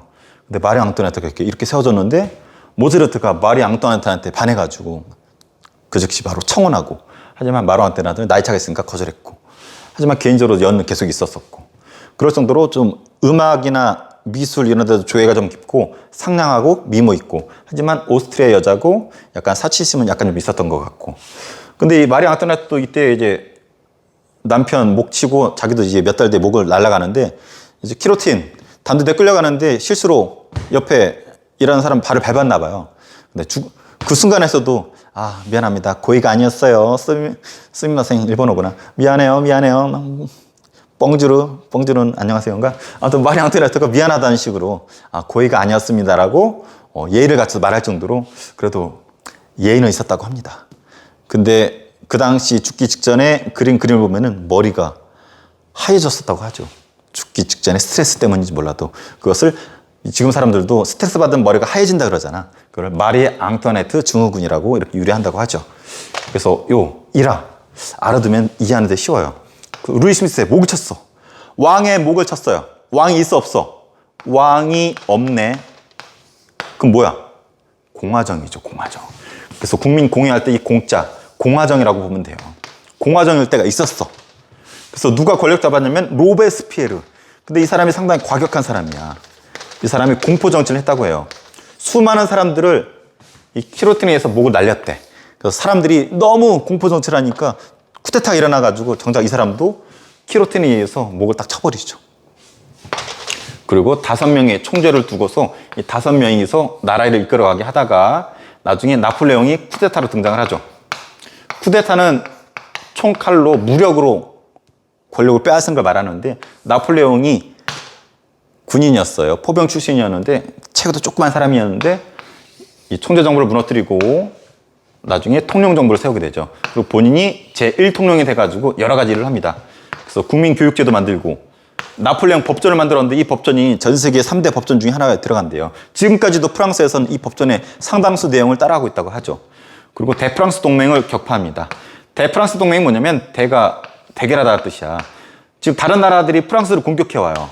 왜 공격하냐면 지금 프랑스에서 어떤 게 막 떠오르고 있어. 자유, 평등, 자유, 평등. 심지어는 왕이 목까지 쳤네? 다른 나라는 다 지금 누가 있어? 왕이 있잖아. 왕이 가만히 지켜봤더니 야 프랑스에서 혁명이 일어났대. 뭐 하고 있는데 왕 모가지 쳤대. 뭐? 모가지? 그리고 또 뭐가 인기래? 자유평등이 인기래? 자유평등? 씨발. 그러니까 다른 나라 왕들이 불안한 거야. 이 프랑스 혁명의 분위기가 자기 나라에까지 전달돼가지고 자기들 목 날아갈까 봐. 그러니까 이거 빨리 진압해야 될 거야. 왕 목 뺀 거, 자유평등 부르짖는 거, 프랑스는 몹쓸 나라인 거지. 그래서 이걸 진압하려고 쳐들어와. 근데 이거를 나폴레옹이 나서서 막아요. 그 국민들한테 나폴레옹은 뭐야? 영웅이야. 영웅. 이때 등장하는 사람이 누구냐면 베토벤. 따다다다단 아닌가? 베토벤. 작곡가 베토벤. 천재. 베토벤이 나폴레옹한테 푹 빠져요. I love you. 왜냐면 프랑스 혁명의 이념을 지키고 다른 나라를 무찌르고 있는 영웅이거든. 그래서 베토벤이 나폴레옹을 위해서 곡을 하나 쓰죠. 이 곡의 제목이 뭔지 아는 친구? 아빠는 얘기해줬어요. 그래서 되게 좋아했지. 이 곡을 쓰고. 근데 나폴레옹이 배신해. 이 나폴레옹이 자기가 이제 인기도 많고 권력이 있으니까 국민 투표, 사람들한테 투표 거쳐가지고 재정으로 바꿔요. 황제 정치를 해요. 지가 황제가 돼. 그래서 대관식, 로마 카톨릭 교황 불러가지고 자기 아내, 나폴레옹이 자기 아내 왕관 씌워주고, 보통은 로마 교황이 왕관 씌워주거든. 나폴레옹은 달러, 꺼져 새끼야 해가지고 지가 왕관을 지가 써버려요. 그럴 정도로 화려하게 대관식을 하고 황제의 즉위를 하는데 베토벤은 이건 아니거든. 자유랑 평등을 부르짖는 이걸 지키는 나폴레옹이 영웅이었는데 이 새끼 봐라. 이 새끼도 권력에 맞들이니까 황제가 됐네 해가지고 베토벤이 배신감에 치를 떨고 막 찢어버려 이 악곡을. 근데 이게 다행히 복사본이었던 거야. 그래서 원본이 남아있기 때문에 지금 우리가 그 명곡을 들을 수 있는 거죠. 그 명곡이 무엇인지 댓글 한번 해보고. 황제가 된 나폴레옹은 유럽을 휩쓸고 다닙니다. 유럽 막 휩쓸고 다니는데 유일하게 이 영국을 못 먹어. 영국 먹으려고 배 띄었다가 영국한테 박살납니다. 유럽의 이순신이라 불리는 넬슨 장군이 이거 맞서 싸워요. 근데 넬슨도 이 전쟁, 트라팔가 해전이라 그러는데 이 전쟁 이제 승리는 거뒀지만 나중에 넬슨 총이 맞아가지고 죽거든. 넬슨이 죽기 전에 뭐라 그래요? 나의 죽음을 적에게 알지 말라? 이순신이야? 맞아요. 비슷한 말을 했어. 나의 죽음을 티내지 말래. 그 넬슨 하면 우리 유럽의 이순신이라니까? 이순신 따라한 것 같아. 나도 이런 말 나중에 죽으면 이렇게 해야 되겠어. 나의 죽음을 제자들한테 알리지 말라. 나도 이순신 되는 건가? 어쨌든 넬슨. 그래서 영국이 끝내 나폴레옹을 무찔러요. 영국은 그래서 나폴레옹 선하게 안 들어가. 그러니까 나폴레옹 괘씸하잖아. 영국 좀 엿먹이고 싶거든. 그래서 어떻게 하냐면은 대륙봉쇄령이라는 걸 해요. 대륙봉쇄령. 이렇게 프랑스가 있고 프랑스 막 먹었잖아 유럽을. 영국 있잖아. 영국으로 가는 배를 차단하기 위해서 대륙을 봉쇄를 해요. 그러니까 영국하고 교류한 나라들은 나폴레옹이 가만두지 않겠다라는 거야. 근데 이걸 어긴 나라가 있어요. 러시아. 그래서 나폴레옹이 영국은 못 먹었고 얘 먹으려고 얘 좀 먹이려고 엿먹이려고 대륙봉쇄령 했는데 어기고 러시아가 연결됐잖아. 그래서 러시아까지 쳐들어가지만 러시아는 막강한 무기가 있었죠. 추위. 그래서 끝내 나폴레옹이 러시아를 못 먹죠. 실패하죠. 그러다가 끝내 나폴레옹이 실패하고 엘바 섬에 들어가서 나중에 탈출했다가 다시 전쟁하지만 끝내 세인트 헬레나 섬에 갇혀서 거기서 죽음을 맞이하게 되죠. 하지만 나폴레옹은 황제가 되고 독재도 하고 나중에 안 좋게 죽었지만 나폴레옹이 유럽에 기여한 게 있어요. 나폴레옹이 다른 나라 이렇게 쳐들어갔잖아. 프랑스에서 다른 나라 이렇게 쳐들어가고 땅을 넓혔는데 이때 뭘 들고 가냐면 자유라는 걸 퍼뜨렸단 말이야. 그래서 다른 나라에 자유주의가 퍼집니다. 그리고 나폴레옹이 쳐들어오니까 자기 민족들끼리 막 뭉칠 거 아니야. 자기들끼리. 야 나폴레옹 온데 뭉쳐 싸워야지. 뭉쳐 싸워야지. 뭉쳐 싸워야지. 민족 단위로 이렇게 뭉치게 돼요. 그래서 민족주의가 확산이 됩니다. 그래서 나폴레옹이 끼친 영향 두 가지를 소설하시하면은 꼭 기억해 주세요. 자유주의를 퍼뜨렸고 민족주의, 민주주의 아니에요. 민족주의를 퍼뜨렸다. 그래서 나폴레옹이 남긴 유산이죠. 그래서 나폴레옹은 영웅이죠. 나폴레옹을 좋아했던 사람이 우리 아주 유명한 인물 중에 두 명 있어요. 유럽에서는 독일의 히틀러 같은 경우는 나폴레옹 좋아했대. 그래서 2차 대전 때 히틀러가 프랑스 파리 차지하거든요. 그래서 초기에 한 일이 뭐냐면 나폴레옹 무덤을 두 번이나 찾아갔대. 그걸 참배하고 존경한다는 식으로 표식을 했다 그러죠. 그리고 또 나폴레옹을 그렇게 좋아했던 사람이 누구냐면 우리나라 대통령 출신이죠. 박정희 대통령. 박정희 대통령은 원래 초등학교 선생님이었어요. 막 수업하다가 아이씨 분필 집어 던졌다 그러죠. 나는 긴 칼을 차고 싶어. 그래서 교사가 적성이 안 맞았나 봐. 그래서 긴 칼을 차고 싶다라는 건 군인이 되고 싶었다라는 거예요. 그래서 박정희 대통령이 여기 이렇게 만주로 올라가요. 여기 만주인데 이때 일제강점기 시절이거든. 그래서 여기 만주에 가가지고 일본군 장교가 되죠. 그래서 일본군 장교로 활약을 하다가 나중에 대통령까지 되는데 박정희 대통령이 그렇게 나폴레옹을 좋아했대. 근데 똑같아 삶이. 나폴레옹도 키가 작고 다부져. 박정희 대통령도 키가 조그맣고 다부져 몸이 단단해. 그리고 둘 다 육군 포병 출신이에요. 그리고 둘 다 얘도 쿠데타로 권력 잡았죠. 박정희도 쿠데타로 권력 잡았어. 그리고 쿠데타 이후에 나폴레옹 인기가 되게 좋았어요. 아까 베토벤이 좋아할 정도로. 박정희 대통령도 쿠데타 이후에 인기가 되게 좋았어요.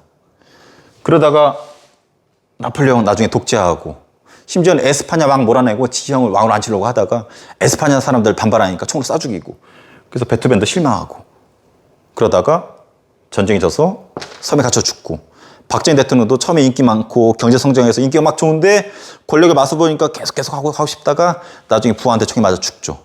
그러니까 마지막 죽음 갇혀 죽냐 총에 맞아 죽냐 이 차이는 있을지 몰라도 체구부터 해가지고 쿠데타 권력 인기 쫙 하는 과정이 거의 비슷해요. 그래서 선생님 읽은 책에 보면 박정희 대통령이 나폴레옹 되게 좋아했었고 그 삶을 거의 따라한 것 같아요. 그래서 그건 현대사 할 때 내년에 배울 기회가 있으면 다시 소개해 줄게요. 자, 그래서 프랑스 대혁명 아주 중요합니다. 전형적인 시민혁명이고 왕의 목을 쳤고 자유평등 이념이 전 세계에 퍼지게 되는 기여를 했었던 혁명, 프랑스 혁명. 좀 길지만 정리 한번 해보세요. 자, 8번째입니다. 자유주의, 민족주의 마지막 단원이죠. 선생님 이제 몇 시간째 찍다 보니까 좀 힘든 것 같아요. 빨리 끝내고 밥 먹으러 가야 될 것 같아요. 자, 바로 직전에 나폴레옹 배웠어요. 프랑스 대혁명의 마지막. 나폴레옹이 퍼뜨린 주의가 있다고 그랬죠. 자유주의, 민족주의. 프랑스 대혁명의 이념이었던 자유주의 퍼뜨렸고 그리고 나폴레옹과 전쟁 중에 민족주의라는 게 싹 텄다 그랬어요. 그래서 자유주의랑 민족주의가 다른 나라에 어떻게 영향 끼쳤는지 구별할 수 있으면 맞출 수 있어요.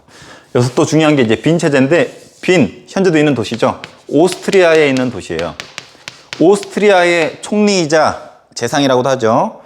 메테르니라는 사람이 중심이 되는데 이 사람이 나폴레옹이 프랑스를 중심으로 영토를 막 확장시켰잖아. 그러니까 막 국경이 막 섞였단 말이야. 안 되겠다. 이거 버려버리고 go back. go back이 뭐야? 과거로 돌아가자.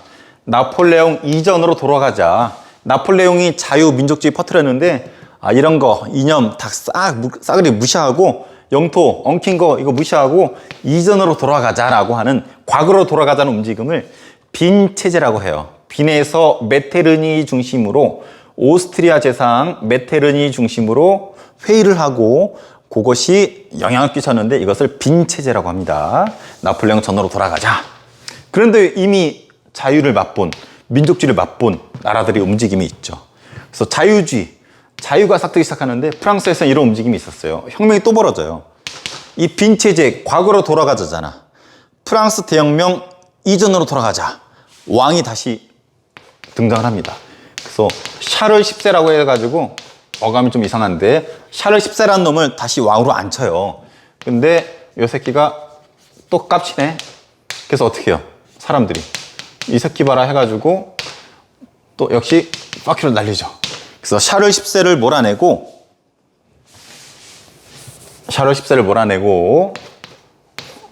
루이 필리프라는 사람을 왕으로 앉힙니다. 하지만 왕권은 약해요. 자, 이제 익숙해졌죠? 왕은 있어요. 하지만 왕의 힘은 약해요. 뭐가 된 거예요? 이펀 군주정이죠. 이펀 군주정. 이 사건을 7월 혁명이라고 합니다. 자, 2월 혁명은 이거예요. 루이 필리프를 왕을 앉혔는데 힘은 좀 줄였지만 얘가 부자들한테만 이제 힘을 실어주는 거야. 부자들한테만 투표권을 주고. 그래서 얘도 역시 마음에 안 들어. 그래서 루이 필리프도 부자들만 힘쓸어주고 가난한 사람들, 서민들, 돈 많은 사람들만 편드니까 루이 필리프를 쫓아내버리죠. 그래서 없애버려요. 왕을 없애버려. 한마디로 이제 왕이 없었으니까 이제 뭐야? 공화정이 된 거죠. 그래서 혁명 부분은 단순히 공부해야 돼. 자, 7월 혁명, 왕을 없애고 왕을 새로 세우고 왕의 힘을 줄였다. 왕은 있지만 힘을 줄였다. 이펀 군주정. 2월 혁명, 왕 제도자를 없애버렸다. 공화정. 그래서 7월 혁명, 이펀 군주정, 2월 혁명, 공화정. 그래서 프랑스에서 자유가 더 올라가는 움직임이 있었고, 영국에서는 이렇게 공부하면 돼요. 종교의 자유가 많이 올라갔어요. 영국 국교회라 해가지고 나라의 종교가 있었죠. 그래서 로마 카톨릭 같은 경우는 왕따 당했거든. 근데 이 차별을 없앴고 자유롭게 해줬고, 경제적으로는 공물법, 항해법 등 자유로운 무역을 방해하는 공물법, 항해법 폐지시켜요. 정치적으로는 이건 좀 알아두세요. 차티스트 운동. 한마디로 노동자들한테도 투표권을 달라 이거야. 물론 이때 이게 통과되진 않았지만 이 차티스트 운동 결과 나중에 노동자들한테도 투표권이 주어지는 장기적인 시작이 이 차티스트 운동입니다. 노동자들한테도 투표권을 달라. 차티스트 운동 꼭 기억해주고, 러시아는 좀 후진국이라고 그랬잖아. 장교들을 중심으로 소유롭처럼 좀 자유평등 이런 거 부르짖는 반란이 일어나요. 이거 데카브리스트의 난이라고 하고, 그리고 꼭 기억해둬야 될 왕 알렉산드르 2세. 맞죠? 이름이 되게 길어요. 알렉산드르 2세가 개혁을 하는데 이 사람은 농노를 해방시켜요. 신분제도를 없애버려요. 농노. 근데 귀족들이 싫어할 거 아니야. 그래서 얘 암살하면서 실패를 끝나고, 그 분하로드 운동이라고 있었어요. 분하로드 운동. 이 분하로드 운동은 러시아어로 민중 속으로, 민중이 백성이란 말이거든. 민중 속으로 들어가서 무식한 사람들을 좀 깨우쳐주자, 계몽시켜주자, 이런 운동을 분하로드 운동이라고 하고, 사망 때도 배워요. 우리나라에 영향을 끼쳐요. 우리나라의 특정 신문사를 끼고 우리나라에서도 분하로드 운동이 벌어져요. 농촌에 들어가서 우리 무식한 우리 민족 사람들을 깨우쳐주자. 어떤 신문사인지 한번 댓글 달아보세요. 3학년 때, 고등학교 때, 한국사 능력 검정 시험 때 시험에 잘 나와요. 그래서 분하로드 운동은 우리나라에서도 있었다. 자, 민족주의는 한마디로 그 민족들끼리 통일하자라고 이렇게 표출이 돼요. 그래서 이탈리아 통일, 독일 통일 이렇게 나눠서 공부해야 되는데, 이탈리아 이렇게 생겼죠. 그래서 북부 지역은 사르데냐라고 하는 나라가 중심이 돼서 차지하고, 남쪽은 가리발디라는 사람이 차지하게 돼요. 참고로 사르데냐 왕도 있지만 여기 총리가 누구였냐면 카보르라는 사람인데, 이 사람이 되게 똑똑한 사람이야. 이거 간섭하는 오스트리아나 여러 주변국들이 있는데 걔네들 다 이제 외교나 전쟁 통해서 무찌르고 북부를 통일해요. 그래서 카보르 중심의 북부, 남쪽은 가리발디가 차지하는데, 가리발디는 이제 붉은 셔츠를 입고 자기를 다른 사람들을 이용해서 남쪽을 차지하죠. 그중에 우리가 요새 유명한 축구 선수 있는 나폴리 하면 떠오르는 축구 선수 2명 딱 떠올라죠. 전 세계적인 축구 선수 마라도나 이쪽 출신이죠. 여기서 아르헨티나 출신이지만 여기서 축구했었고, 요새는 김민재가 여기서 축구하고 있고, 참고로 김민재는 수원공고 나왔더라고. 박지성이, 우리 지성팍이 거기서 나왔죠. 김민재가 확실히 잘하긴 잘하는 것 같아. 한 25년 전에 선생님을 보는 것 같아요. 선생님이 지금은 천천히 걸어다니지만 한때는 체육 특생도 했었고 운동도 졸라 잘했었어요. 믿기지 않겠지만. 자, 그래서 나폴리가 있는 남쪽은 가리발디. 얘네들은 유니폼 맞춰 입었죠. 붉은 셔츠, 의용군이나 해가지고 붉은 셔츠 입고 남쪽을 차지하고, 북쪽은 사르데냐 왕국 중심으로 카보르가 차지했었고. 근데 가리발디가 대단한 게 지가 이 차지한 것을 아낌없이 북쪽 사르데냐 왕한테 갖다 바쳐. 그래서 이탈리아가 통일하게 되고 로마 왕국이 아니지 이탈리아 왕국이 들어서게 됩니다. 통일이 된 거지. 이 두 사람의 영웅의 활약 덕택에. 독일은 여러 개의 연방들이 있었어요. 그 중에 경쟁하는 게 프로이센이라는 나라랑 그다음에 오스트리아가 이렇게 있었는데 여러 연방들이 있었지만 이 두 나라가 거의 대빵들이야. 얘네들이 자기들 중심으로 통일하려고 노력을 했는데 승자는 프로이센이죠. 여기에 뛰어난 애가 있었죠. 먼저 이제 관세 동맹이라는 걸 합니다. 관세가 뭐야? 세금 때리는 거잖아. 그러니까 자기들끼리는 관세를 때리지 않겠다고 하면서 경제적으로 묶은 거죠. 그리고 이어서 이 사람 꼭 기억해줘야죠. 비스마르크.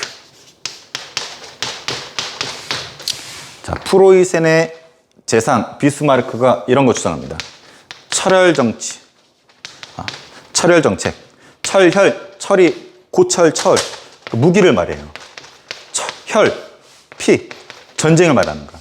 무기로 전쟁해야 된다. 외교 꺼지라 그래. 통일하려면은 강력한 무기로 강력한 전쟁을 해야 된다. 그래서 철과 혈로서 통일해야 된다. 그래서 먼저 돈으로 묶어놓고 철혈 정책을 통해서 비스마르크 중심으로 강제로 통일하게 되죠. 그래서 탄생하는 것이 독일 제국이죠. 독일 제국. 그래서 빌헬름 1세가 독일 제국의 황제가 됩니다. 그래서 여기서 기억해줄 사람 카보우르 가리발디. 독일 비스마르크의 철혈 정책은 꼭 기억을 해주세요. 이 정도만 기억해도 충분히 다 맞출 수 있습니다. 자, 짧게 찍으려고 했는데 설명하다 보니까 뒷반 애들이 수업 안 들은 부분이 있어서 약간씩 더 살을 붙인 것 같아요. 그래서 이거 반복해서 보면 좋은 성적 나올 수도 있으니까 한번 정리해 보세요.